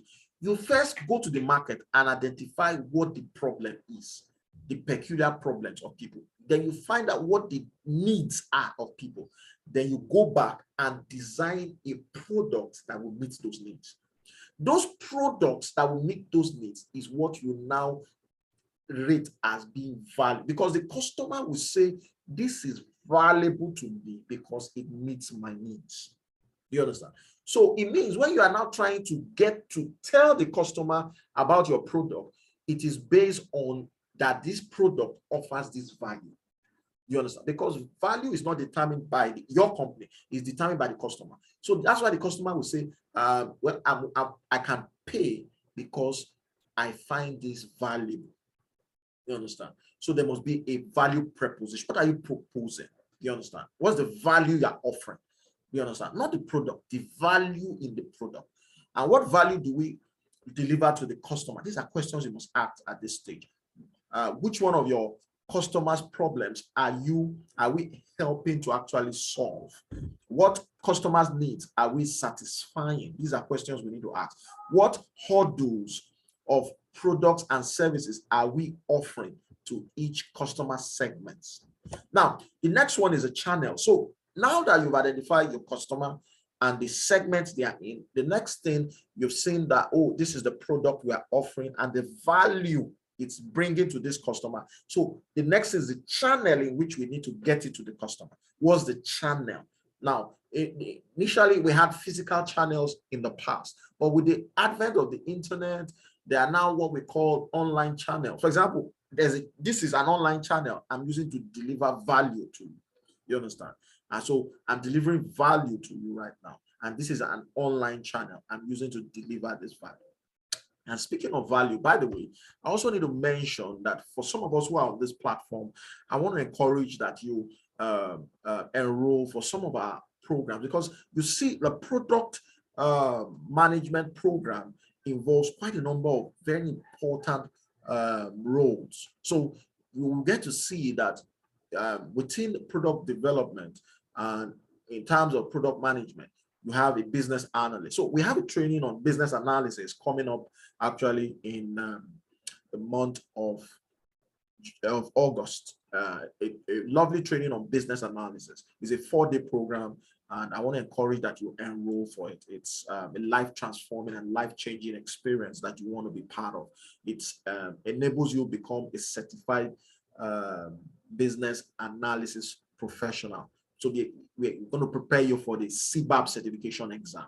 We also have a project management certification training coming up that enables you to be able to write the PMP certification exam and pass and become a project management professional. So we have the project management training coming up. We have the weekend classes that runs on Saturdays. Then we have the flexible programs. So we have the 100% online programs that you can enroll for. And then we also have, a training that is also on the Agile Scrum. So that enables you to become a certified Scrum Master, which is scheduled for this month of July on the 16th and on the 23rd of this month. You can enroll and undergo a training in Scrum, and whereby you can become a certified Scrum Master. Now, the certification is based on the PSM, which is the PSM1, that is the Professional Scrum Master from scrum.org. And undergoing this training will give you that opportunity to be able to enroll to become a certified Scrum Master. Now, just being in this session gives you an opportunity to enjoy some lovely discounts. In short, you enjoy a huge discount for these programs by just being part of this session. And I've already identified those who are here. So if you're interested, please, you can just feel free to call me. My number is in the chat room, and I'm, of course, going to be glad to attend to any of your concerns as regards any of this program. My number is in the chat room, 09091020049. My name is Ernest, and I'll be glad to attend to any of your questions as regards any of these certification programs. Of course, we run quite an array of professional certification trainings in Lean Six Sigma, where you become a certified master black belt or black belt or green belt, as the case may be. These are different levels. Six Sigma has to do with business process improvement. It is a quality management tool, actually. Okay, so let's return back to session. Now, speaking of value, so there must be a channel in which you're actually using to actually convey this value. Like, for example, I'm using an online channel to convey the value to you who happens to be a customer, and you're a segment of customers. So through which channel, these are questions you need to ask. Through which channels do our customer segments want to be reached? There are some that want to be reached online. You understand? And that's one of the things you must consider. That's why a number of the services being delivered today are passing through the channel of technology. You understand? So there are values that medical doctors want to offer. You understand? And they are proposing this to sick people. But you understand, they are going through an online channel via an app which you can download from Google Play. You understand? And you can be able to access some services without even leaving the comfort of your home. And that's the whole idea about channels. The idea is that customers today are looking for convenience. They don't want to leave the comfort of their homes. So there are people who can order for food and they can have it delivered to them in their houses. There are people who can actually order for things online and they can have them delivered to their houses. You understand? So you must understand a number of these things as it cuts across. Yes. So I must also mention this. This training is absolutely free for those of us who are here. I must mention this. This training is absolutely free. But you must also acknowledge the fact that for those of us who are actually interested, there's a certificate at the end of this training. And I must also mention that there's a certificate at the end of this training. Also have a product management body of knowledge. And I must bring that knowledge to you, letting you know there's a body of knowledge that helps us put all of these things into perspective. It means you can actually be able to follow a framework and be able to duplicate this and bring a desirable result every time. Okay, so speaking about the channels, whatever value that you're offering, you must consider the channel in which you are using to get it to the customer. Another very important consideration is that you must establish customer relationships. So you want to ask questions like, what type of customer relationships does each of our customer segments expect us to establish and maintain, you understand, with them? Which ones have we actually established so far? And how costly are they to actually maintain them? And how are they actually integrated with the rest of our business model? Because if you don't establish a good customer relationship, it means you won't experience repeat business. And a lot of times, once you've established a relationship with the customer, number one, they will become your brand ambassadors. They will be the ones that will begin to tell others about your brand. They'll become your spokespersons. Then they begin to bring what is called referrals. It means they begin to refer people to your company and your brand, telling them, oh, buy this product. You understand? And that's why you must establish a customer relationship. Then you must also identify what is called the value streams. I want to talk about the value streams It means the streams in which value is coming in, you understand, into your organization. And we talk about the revenue streams here. The revenue stream is talking about how revenue is coming into your organization. You might be having products you are releasing, but the question is, if you are not making money, you're probably an NGO, you understand? If your business is a profit-making organization and not an NGO, you must have a defined revenue stream, you understand? And these are the questions you must ask at this stage. For what value are our customers really willing to pay for? What are they willing to pay for? You understand? Now, for what do they currently pay for, and how are they currently paying for it? These are questions you must ask at this level. How would they prefer to pay, and how much does each revenue stream contribute to the overall revenues? These are questions you must be willing to ask. Now, the next thing is, what are the key resources we need to be able to execute this business, to be able to implement this business? What are the key resources? What are the assets? What are the things we need? You understand?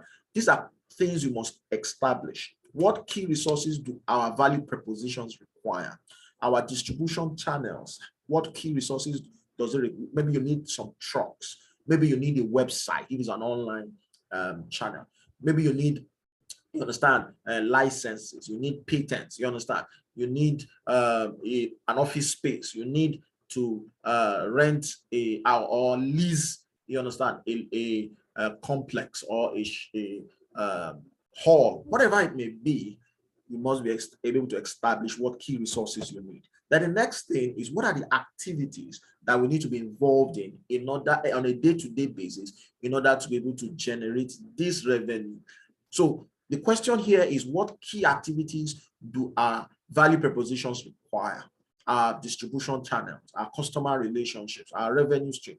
What key activities are we going to be involved in on a day-to-day basis, on a weekly basis, on a monthly basis? You understand? That keeps us busy enough to be able to say we are doing this in order to generate this kind of revenue. So we are not idling away. So the people who work with you have their hands full because there are activities they are involved in, and they are defined and explicit activities. Then the second to the last block is who are the key partners. It means, who are the people you need to partner with? Because there are some things that you might need to outsource. You understand? You might need to have some people provide them. So you need to partner, or you need to acquire them from outside. So it means you need to partner with some vendors, with some contractors. You need to partner, you understand, with certain people who will, deliver some levels of the service that will help you deliver the value proposition. So you need to partner with some certain categories of people.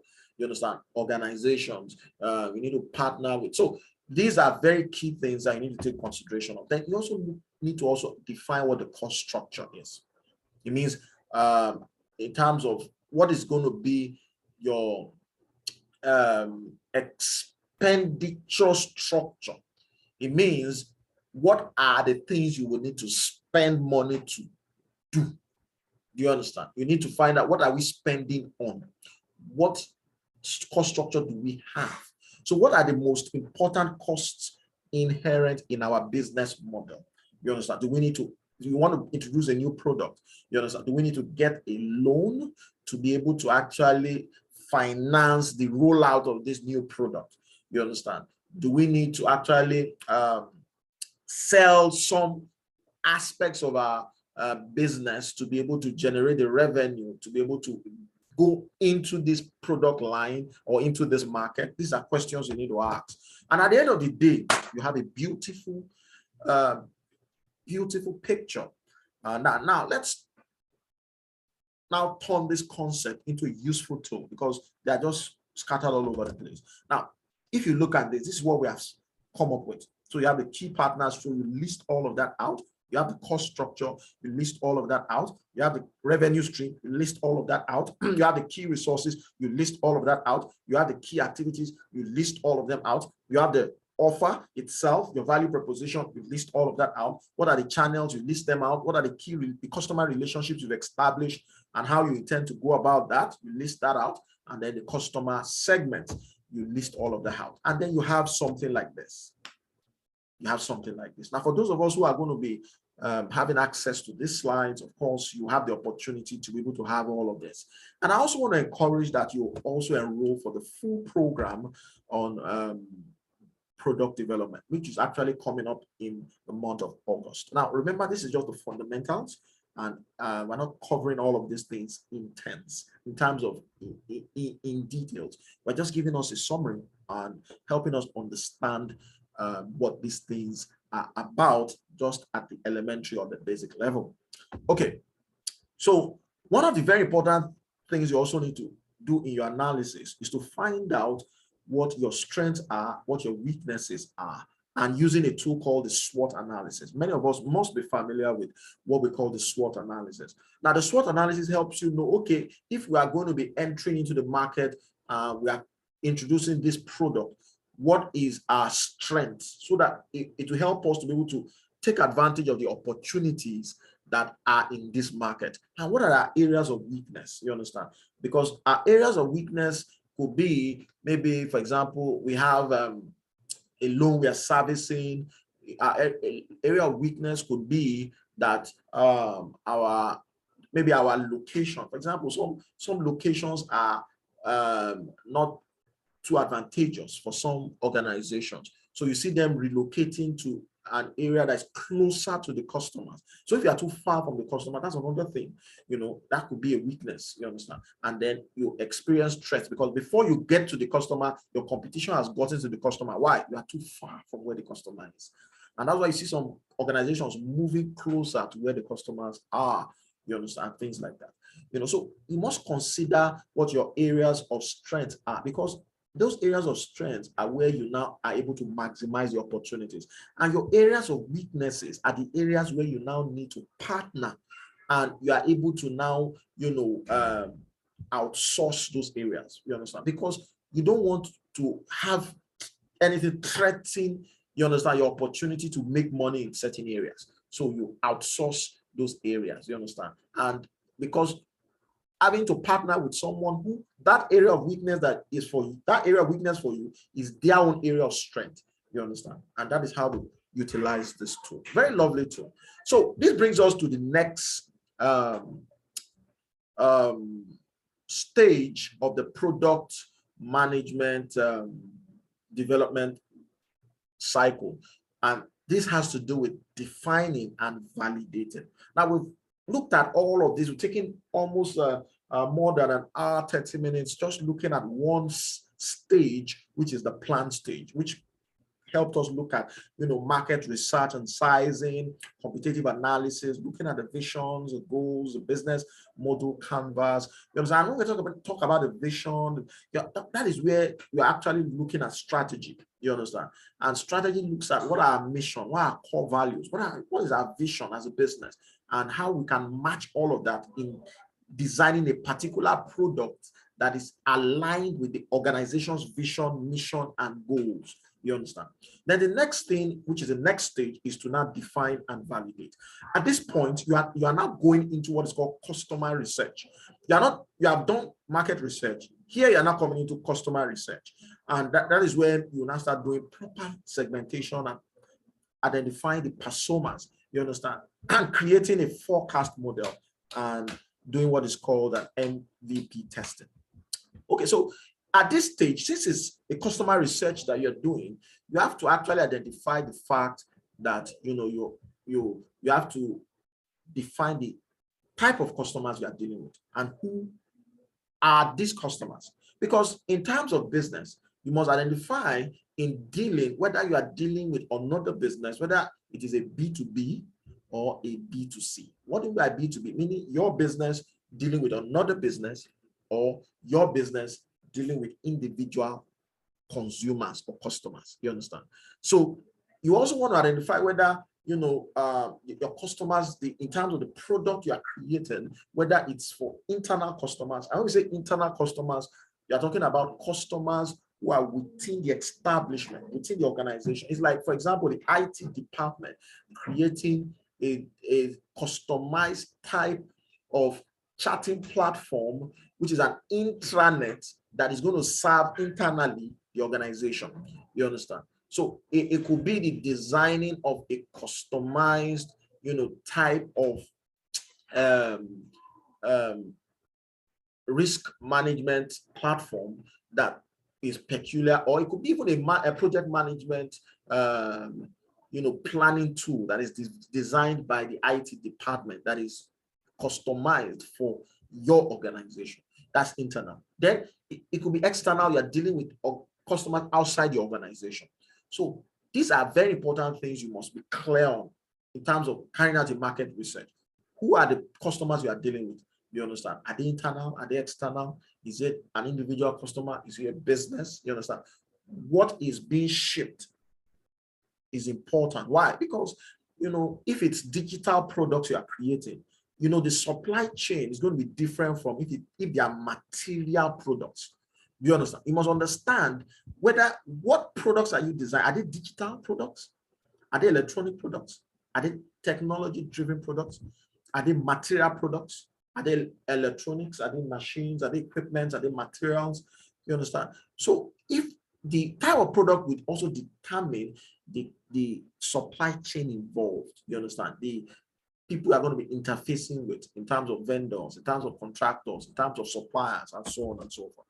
All this you must be able to establish at this validate stage and define stage. You must be defining who your customers are. Now you've seen the market, you are not trying to identify the customers in that market. You must also identify the type of service or the type of service you are trying to provide. You understand? In terms of internal service or external service, you understand? Internal service involves delivering a service within an organization to other business units, while external service involves delivering a service to customers outside the organization. You understand? So remember, it's products and services. It's products and services. You understand? A service could be the product you are creating, you understand, to be able to offer to people. So that service is designed as a product, but it could be a product in itself that will require you to design it and get to people's hands in a raw state. You understand? Okay, so you must also identify the types of customer, whether they are staff within an organization or they are people other than the organization you actually render that service to. And why is this important? Because if you are looking at your customers, they are broken into two categories.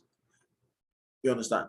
You are having your buyers and the users. Now, you also have another section of customers you are dealing with, but we don't call them customers, we call them sponsors, or another word for them are stakeholders. So you have stakeholders in general that you are engaging with. And if you are dealing with stakeholders, they are broken into, the users, the buyers, the sponsors. Now, the buyers are more concerned about the financial implication. You understand? They are more concerned about the economic needs of, so, what's the cost implication of actually making this purchase? But the user is not so conscious of the financial implication. The user is more about functional needs, emotional needs, social needs. It could even be the buyer that is buying it for someone to use. You understand? Now, though the customer could be both a buyer and a user, but a buyer is normally different from a user. Now, someone could be buying it and could also use it. And you can have someone who is a buyer and is buying for someone else to use. For example, sanitary pad, for example. So maybe the husband decides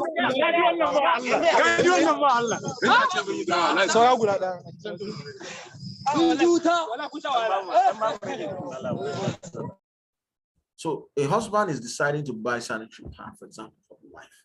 You understand? So he gets to the market, it's more about the price. You understand? But he doesn't know the functionality. So, but the wife knows the functional needs. She knows the emotional needs. She has the emotional needs. She has the social needs. You understand? So it's quite different.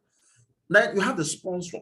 The sponsors are the ones that are more conscious of the marginal goals, the revenue goals. They are more conscious of those things. They are within the establishment.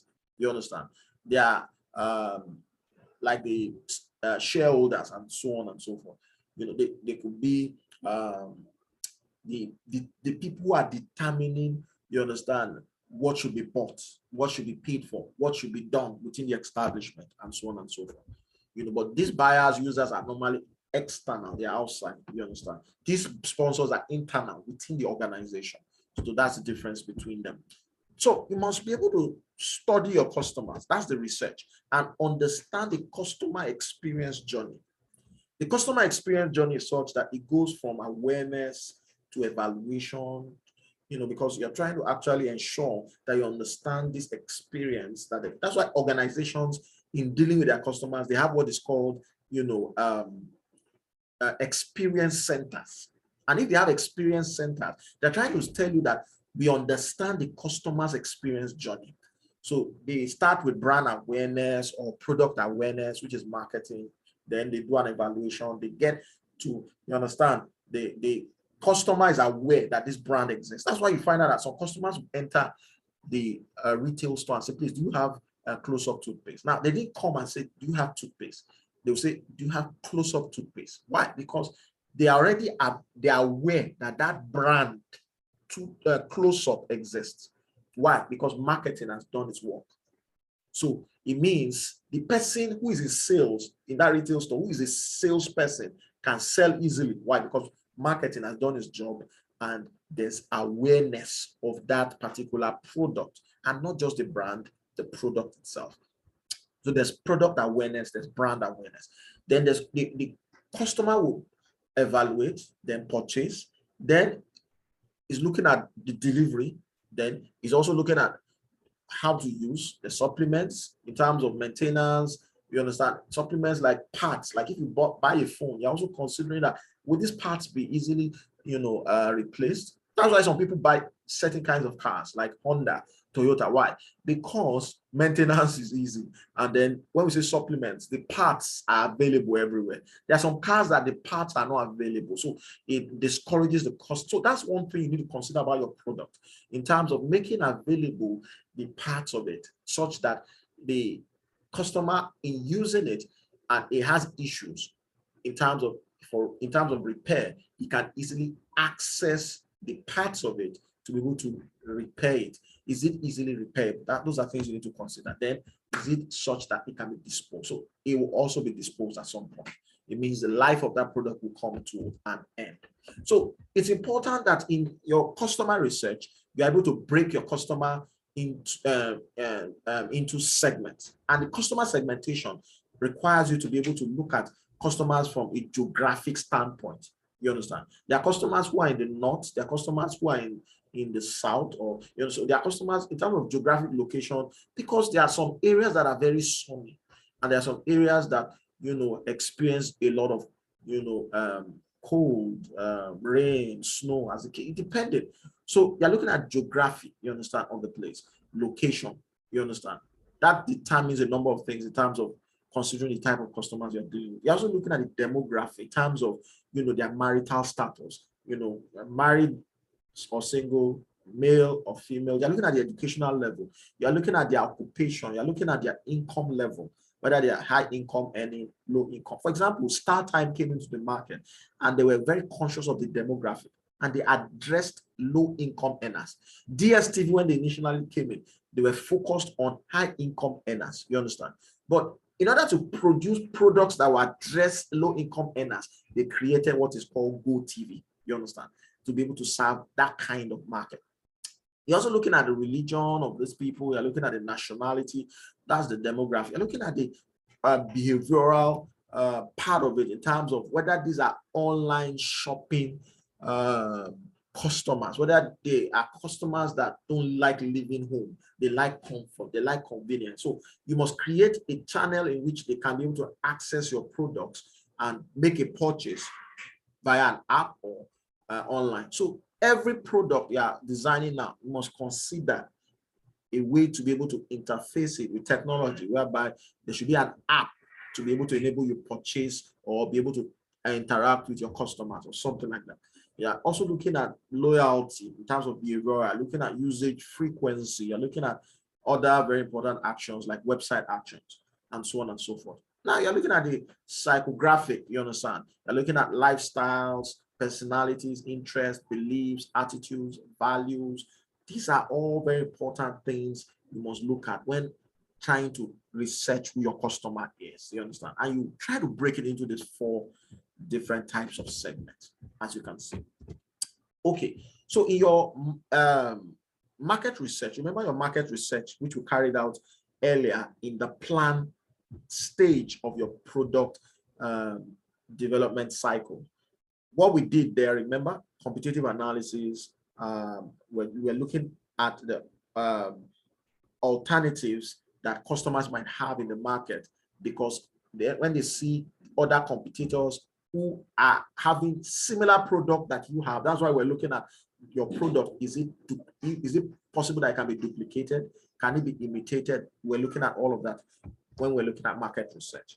Then we're talking about the customer research, which is the user research itself in terms of the features. Those are very important things you are considering. In terms of the product you are producing, you must consider the features of it. Is this something that is usable? You're looking at the usability of it. Very important. So in order to understand this, you must be able to understand what is called the product market fit. So there's what we call product market fit. What is product market fit? Product market fit talks about 3 major concerns: whether the product is desirable to your customers, whether the product is viable in the marketplace, and whether the product is possible with technology. These are 3 very important factors you must consider when considering whether there's a product market fit. And the questions you are asking is these 3 questions. You must be able to strike a balance in these 3 areas. You understand? Starting with the first one, which is the viability of your product in the marketplace. Is the market big enough? And is it sustainable? Because if you are saying you want to hit a target of generating 200 billion in the market, the question is, do we have the market for that product that can help you generate 200 billion? You understand? You might not have. Maybe what you have in terms of that market that can help you generate revenue is maybe 20 billion. So you are now trying to enter a market to generate 200 billion that, of course, you are looking at the product is not viable in that particular market. You understand? You're looking, can we build the solution and serve these customers profitably? Those are questions you need to ask when it comes to viability in the market. You're also looking at, the possibility of this product, whether with technology. Is this something we can build? Because you might come up with fantastic ideas of a product trying to meet a particular need of a customer, to solve a particular problem. But when you look at it, it's not what we can build. It's not what we can design and actually create. You understand? Via a project. It's not possible. So these are things to consider. Also considering the desirability to the customers. Because is it desirable? Do people have the problem? Do people have the problem that you understand? Do they have this problem that your product is designed to actually solve? Maybe those problems don't exist. You understand? Does my product also solve this problem? That's a very lovely question you need to ask as it concerns desirability to customers. Is my solution 10 times better than the current one that is in the hands of the customer? You understand? Because why would the customer put away the previous product he was using to take yours? Is yours 10 times better than the one he's using at the moment? You understand? Why would I decide to use Netflix? You understand? And not DSTV? Why will I switch to Netflix and not DSTV? What is Netflix offering me that DSTV is not offering? Is Netflix 10 times better? So it's not about pricing, because it's about value. There are people who will source for the money in order to get the value. So it's not just about the money. It's about what value you are offering. You understand? Is it better? That's a very important question. So there must be a balance. You must strike the balance. And in order to strike the balance, if you have a situation whereby, it is just these 2 in terms of desirability, the people desirability and technology feasibility. If it's just these 2, then the only focus here is functional innovation. What about if it's just these 2? If it's just these 2, business viability and whether the technology is visible, whether it can be built. Then the only focus here is process innovation. You understand? What about if it's between these two, business viability and people desirability? If it's just these two, then the focus is only on emotional innovation. Emotional innovation in terms of brands, marketing, those are the focus only. So what do you want to arrive at? A balance of these three, which is what we call experience innovation. That means the customer wants an experience. What you should be selling, your product should be able to provide an unusual experience for the customer that leaves the customer wowed and saying, wow, what an experience. That is what your product should provide. Once that customer utilizes your product, it should provide an unusual experience for that customer. And that's why I said you started seeing that in the telecoms industries, those organizations started creating what is called experience centers. You understand? Good. So in looking at the two different sections, we have looked at the market research and the customer research. So remember the first stage, which is plan, is your market research. Then the second stage, which is to define and validate, is your customer or user research. You understand? That is being carried out. So the market research is more conscious about, the product market fit, while the user research is more focused on the product solution fit. So the market research is more conscious of, now this product, if it enters the market, will it fit? But in the terms of the consumer, the customer is more conscious at this point. What you're looking at in terms of your research at this point is, does the product actually provide the solution? You understand? Is it fit for the solution? You understand? And that's the focus here for the consumer. Very important. So let's look at this.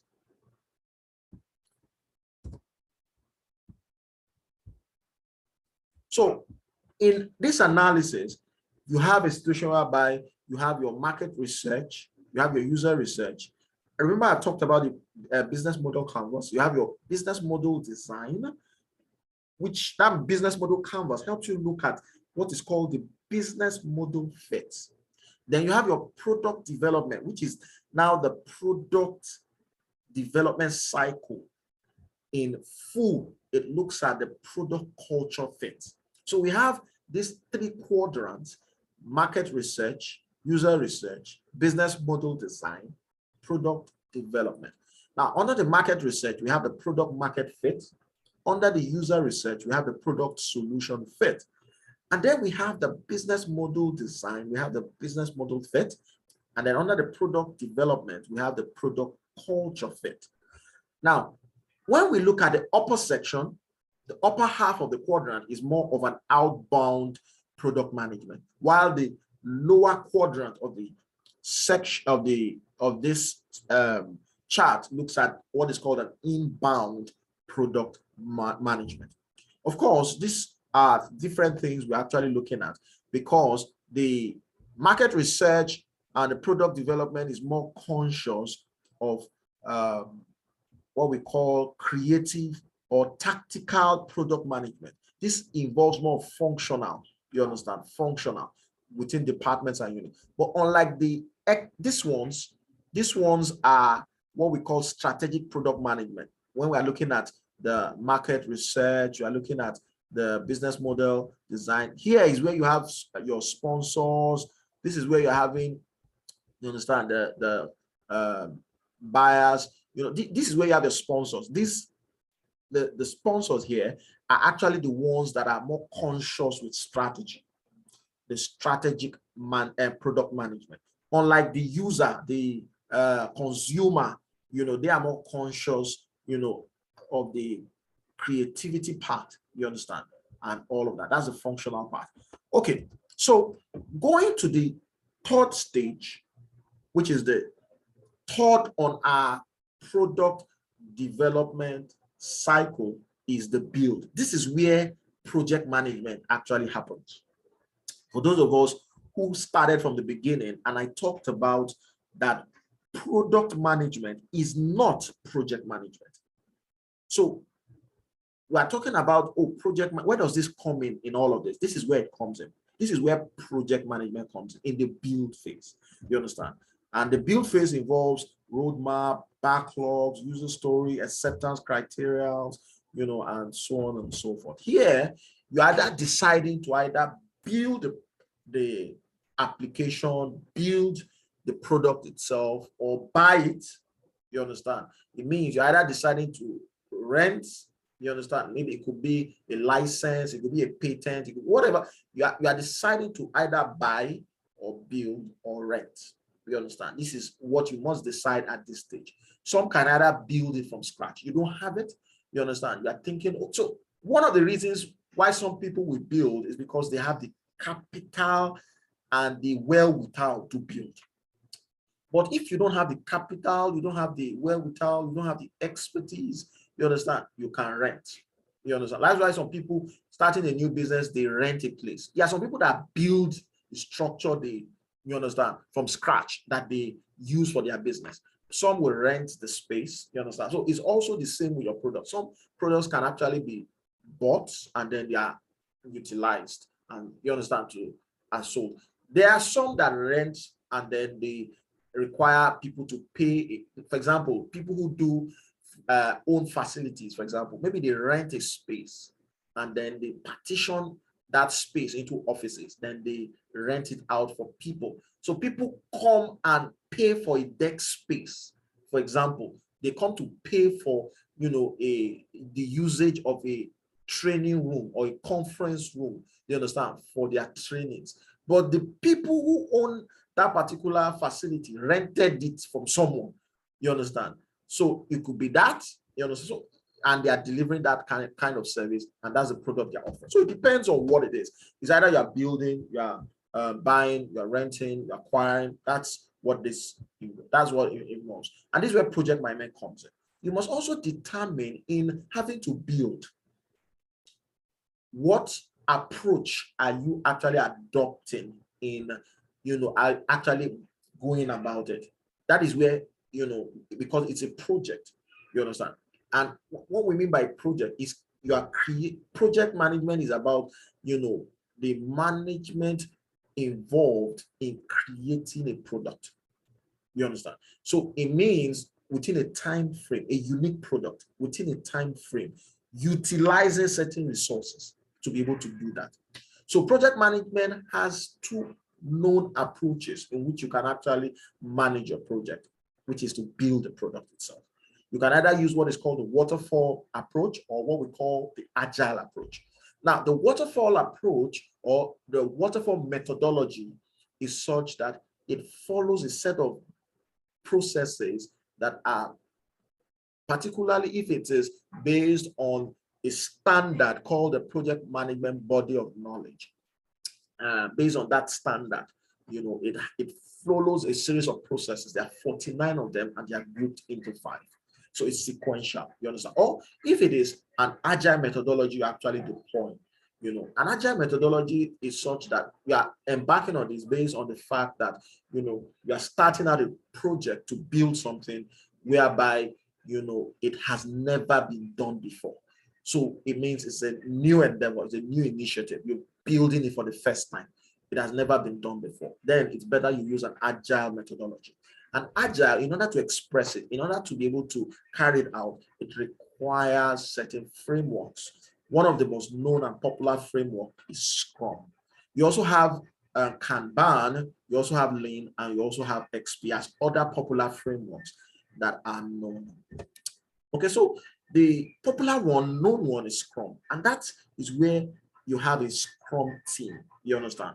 Remember, this is an agile framework, and agile is a methodology in which you use to manage a project. This is the build, you understand, the build stage of your product development cycle. So in the deployment of agile via the most popular and known framework called Scrum, you understand, there's actually a Scrum team that exists. And one of the Scrum team members is known as a product owner. You understand? And the product owner comes in within a Scrum team. So even though we are talking about product management is all encompassing. It's wider and bigger than a section or a segment, which is project, you understand, which involves a part that is the build. Though there are organizations that you might have the product manager double up also as a project manager, but the functionalities are not the same. So you still have within a Scrum team, if it's the deployment of an agile methodology, a product owner. And how does this product owner function? The product owner is the one that defines the vision, manages the product backlog. I'm also going to state what a product backlog is, prioritizes the needs, determines a sprint, involves in participating in the daily scrums, prioritizes the need, helps in evaluating product progress, involves in overseeing development stages, involves in, anticipating clear client needs. The product owner is also involved in acting as a primary liaison. The product owner is involved in evaluating product progress. The product owner is involved in participating in the daily scrums. You understand? And I'm going to explain how, from the perspective of the product owner within a Scrum team, how he's able to function to be able to help liaise with the person who's a project manager in this case, who is known as a Scrum master, who actually acts as the team lead. But like I said, in a case whereby you have a project and to build the product itself, and you have a situation whereby you don't have a project manager, the product manager functions and doubles up as a project manager.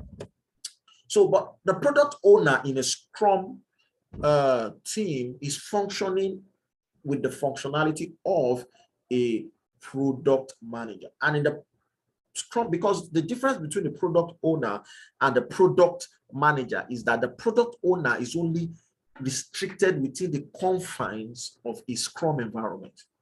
So if that organization is not deploying Scrum, that means that functionality cannot exist. So he steps out and it functions as a product manager. You understand? So a product manager is more encompassing. Now, I want to encourage that you enroll for this full program. It's a 3-day course. What we're trying to, put within a few hours actually takes 3 days to cover. And we're going to be doing this in the month of July, first week of July. In short, it's going to be the first 2 Saturdays in July. I'm sorry, in August is what I meant to say. The first 2 Saturdays in August. So I want to encourage that you enroll for the full product owner certification course, which is actually going to be the first 2 Saturdays in August. I'm sorry, it's a 2-day course, not a 3-day course. Sorry, it's a 2-day course, and it's actually going to be the first 2 Saturdays in August. I want to encourage that you enroll for it. You can connect online, or you can actually come in for the physical class, which will be at our location at Maryland, and details of it will be sent to you via mail. Now, I also pointed out that this course gives you the opportunity to also enroll for our project management certification course, as well as our business analysis, whereby you enroll for CBAP certification, and that is also coming up in August. The Scrum Master certification training also is this July 16th and 23rd of this month, and you can enroll and be part of the program. The cost is just, for those of us who are here, the training is 100,000. Normally it goes for 150,000, but for those of us who are here in this class, the training for the Scrum Master certification is 100,000. So you can enroll for that program and be part of it. Okay.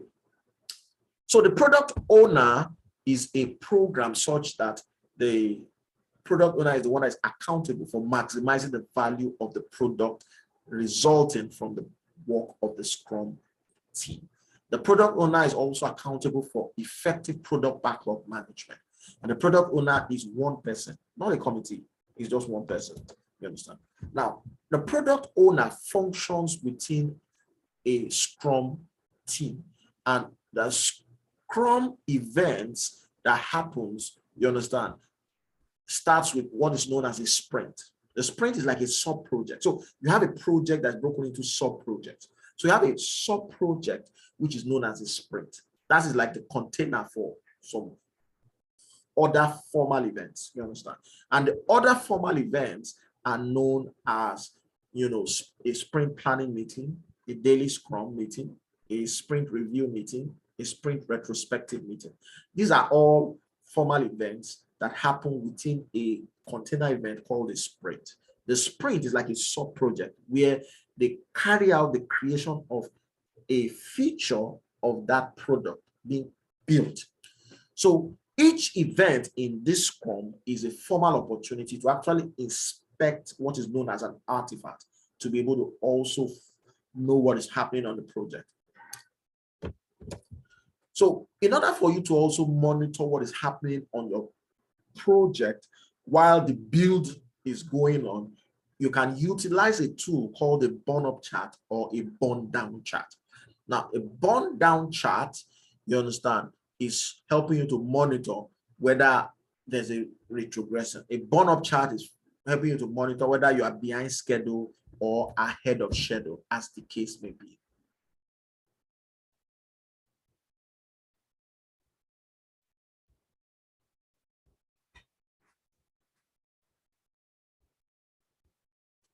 Okay, so I want to recommend, if you are actually looking at a full product management program, I will recommend that you enroll for the full product management program.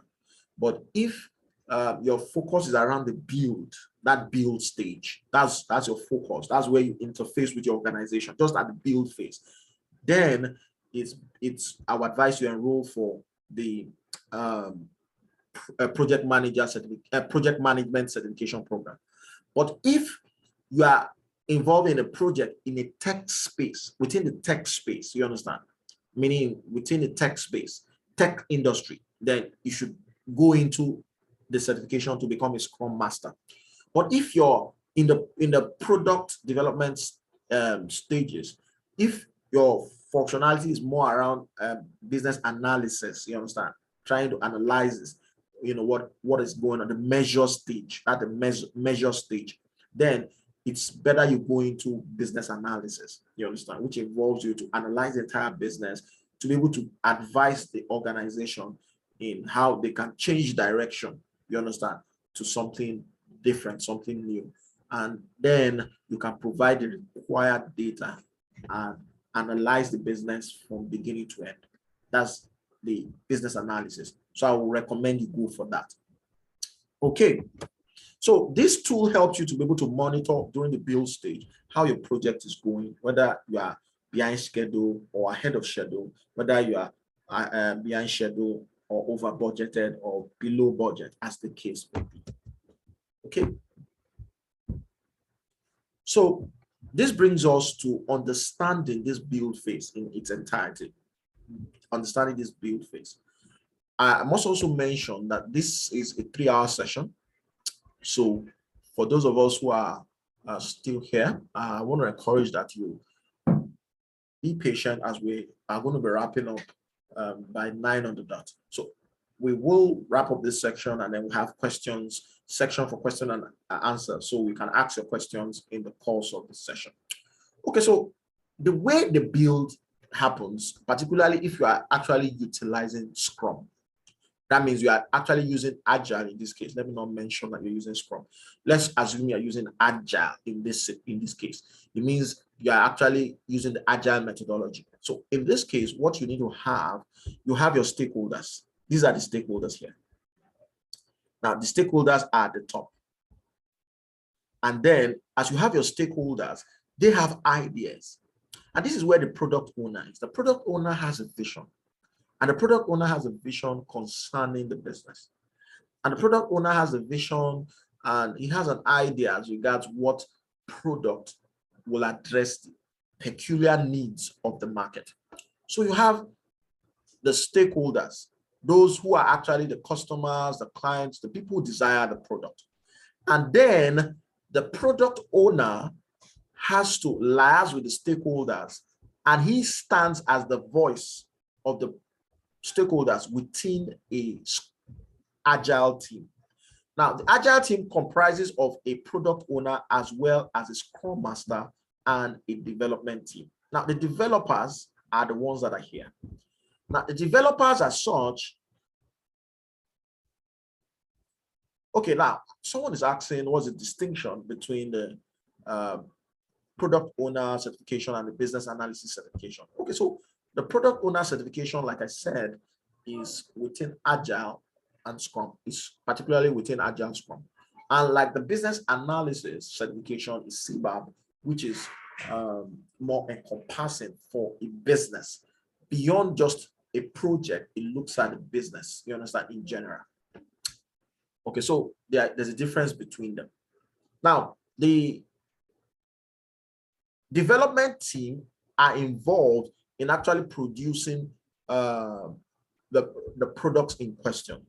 And of course, as they produce these products, you must understand that the products being produced are produced in such a way that the stakeholders look at the products, they review, and they make corrections or adjustments to this product, and then the stakeholders look at make the required adjustments, and then they launch.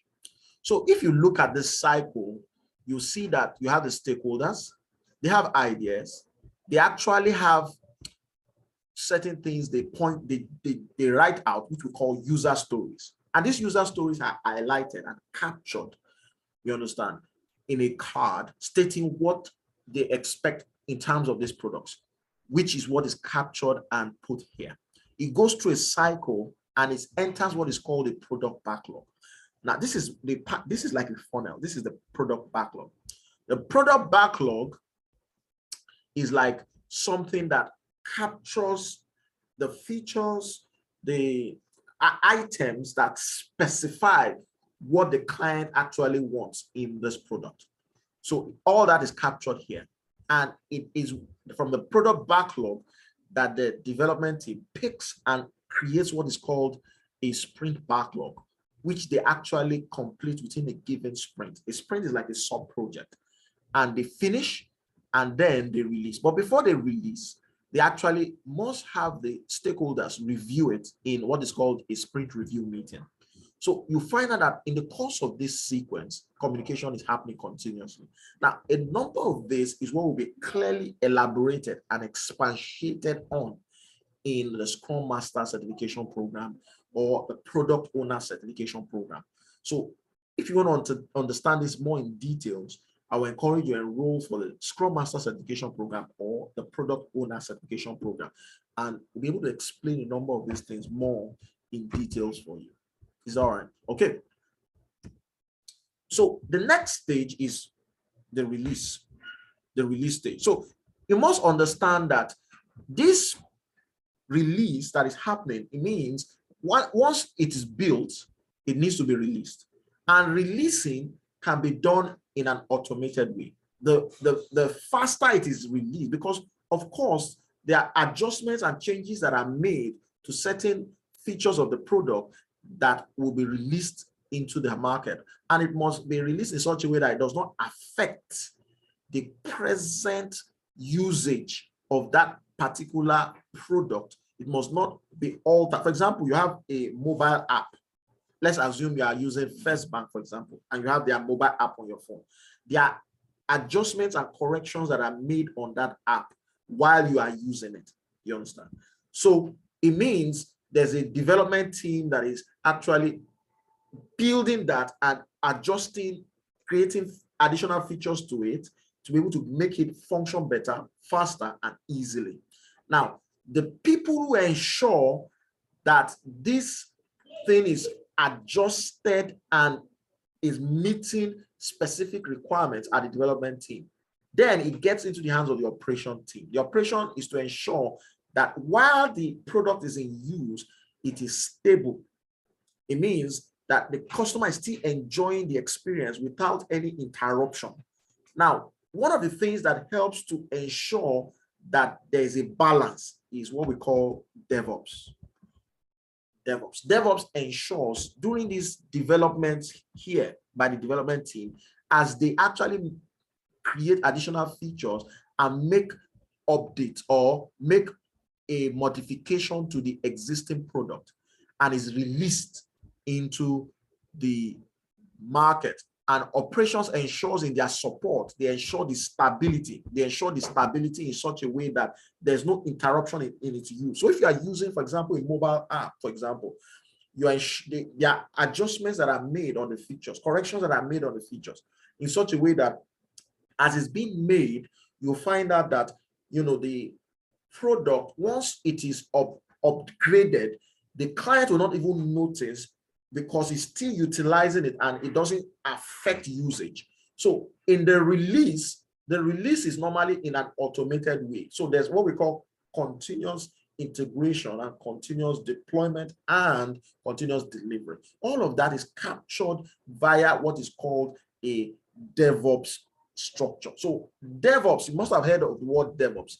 That's another certification I want to encourage you on the go. DevOps is trying to create a uniformity between the development team and the operations team. Now, I want to encourage you on the go this certification as well, as it's a interface in the product management lifecycle. Okay, so this brings us to the acquire stage. The acquire stage, of course, in terms of acquiring customers. Now that you've built, you understand, you've completed the building of the product, you now need to acquire the customers. This is where you actually need to now market. You understand? Market the product. You need to launch the product into the market. And this is the order in which this happens. There's the conceptualization of the idea itself. There's the launch itself. That's the gestation, whereby the new product is being developed and then launched. Now, once it is launched, you must introduce it appropriately into the market, because you can't just launch a product into the market. You must be able to introduce it in a proper way by getting customers to buy the product for the first time. You must be able to ensure that you do a test run. You understand? You do a pilot. You try to sample people to find out what they think about this product. What's their view? What do they think about this before you can finally get that product out to everybody. So from there, you get some feedback. That feedback you get from the first set of customers you sample the product on, you try it out on, they act as guinea pigs. That feedback you get helps you know whether this product is truly viable. It's going to be really something that will thrive in this market or not. So at the end of the day, you try to get that feedback and you take it back and modify your product, including the information you've gotten, to adjust it and then reintroduce it into the market. And then once it is performing as expected, people are responding, they are buying it, you understand, your product begins to make waves, and then maturity growth begins to happen. Then you get the maturity stage. The maturity stage is where saturation happens, like we saw in the product life cycle. The maturity stage is where saturation happens in the market. Everybody has it, and then finally decline starts happening. Okay, so in order to launch your product, you must have a product launch plan, and it looks something like this. This is like a product launch plan. You should have something like this, a product launch plan. Now, in your customer acquisition, because this stage in the product development cycle, remember, product management is having to manage the various stages of your product development cycle. In the stage of customer acquisition, you must be able to look for ways to sell and market, get the customer to be aware that this product you just built exists. This product, you understand, is actually available. You must try to market it and get people to purchase it. That's the sell part. So you must market and sell. Then you must look for a way to be able to provide support, because as people buy, you must be able to provide support in case they have complaints, in case they have concerns, in case when they buy, you know, it was not packaged properly, it has some errors, and that's where what we call customer support comes in. You understand? And of course, customer support, like a help desk, support center, customer service, that is where all that comes in. In order to be able to retain this customer, you must create a structure of support such that even when the customer is using it and he has issues, they can call. That's why, for example, you are using MTN, you call a call center agent. You understand? Because they have a customer service platform that can provide the support as you utilize their services or the product. And that is the maintain and support stage, so that you can maintain this customer. And of course, in order to achieve this, you must be conscious of your service package. You understand? And that's where issues of things like service level agreements come in. Service level agreements. So how do you understand this? You must understand this based on a service package which contains what we call core services, enabling services, and enhancing services. So if you are actually in this stage, that is where, if it is in the tech industry, that is where things like IT service management comes in. If you properly heard of a certification called ITIL, right now what we have is ITIL 4. And interestingly, we run this certification in our establishment. So, and it's coming up next month. So if you're interested in the ITIL, which is Information Technology Infrastructural Library, it's actually taking place next month. This is where it comes in this support, you understand, and retain stage. This is where you actually have the services that you provide that enables you to be able to ensure you have a proper help desk, you have a response desk, you have a contingency and response desk, whereby you have service level agreements, you're able to troubleshoot, you're able to, issues like that are addressed at this stage. So in having to create this structure, you must have what is called a service package. Identifying what your core services are, because we are talking of support, you understand? That's where service management comes in. So you must identify what your core service is and what enables you to deliver that service. For example, what enables you to deliver that service, it could be power. You understand? You must have power to be able to deliver on your core service. You understand? Then there are enhancing services. Enhancing services are like what attracts people to your core service. What attracts people to your core service, like incentives, like bonuses. You understand? Like peps or something like that. Good. So the last stage, which is your measure phase. Now, the measure phase is where you carry out what is called product analysis. You understand? And this is where your analytics happens. So things like data analysis, business analysis, this is where it happens in your measure phase. You do a lot of analysis here. So product analysis, customer data is gathered via, this is where your lean management comes, because you are measuring, you understand? And this is where your lean management comes in, and Six Sigma comes in during the measure phase. And then you have your A/B optimization test being carried out here, because it's, of course, we're talking about quality control and quality assurance. All of this is happening here. Then financial forecasting. This is in the measure phase. So this is happening at this stage, and this is where this is actually taking place, in the measure phase. So things like Google Analytics and all of that is happening in the measure phase. And you must get some persons who are well grounded in business analysis or data analysis or Google analysis. You must get these guys to be able to be the ones to help you measure when you have launched and you have gotten customers that are utilizing it, and they are responding to your product, this new product you introduced. You must be sure to measure whether the product is fulfilling its original plan, whether it's fulfilling its original plan. So you must measure whether this thing is performing as expected.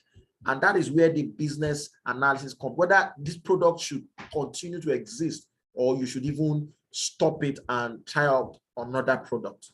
Is at the measure. You must measure performance, measure how well it's doing, measure whether it's how people are responding, measure who are the people buying more, what is the demographic of people buying more, where is it selling more. All those things are what you are measuring at this stage. Thank you very much. So we've completed this program, and this is where we are going to be coming into the question and answer section.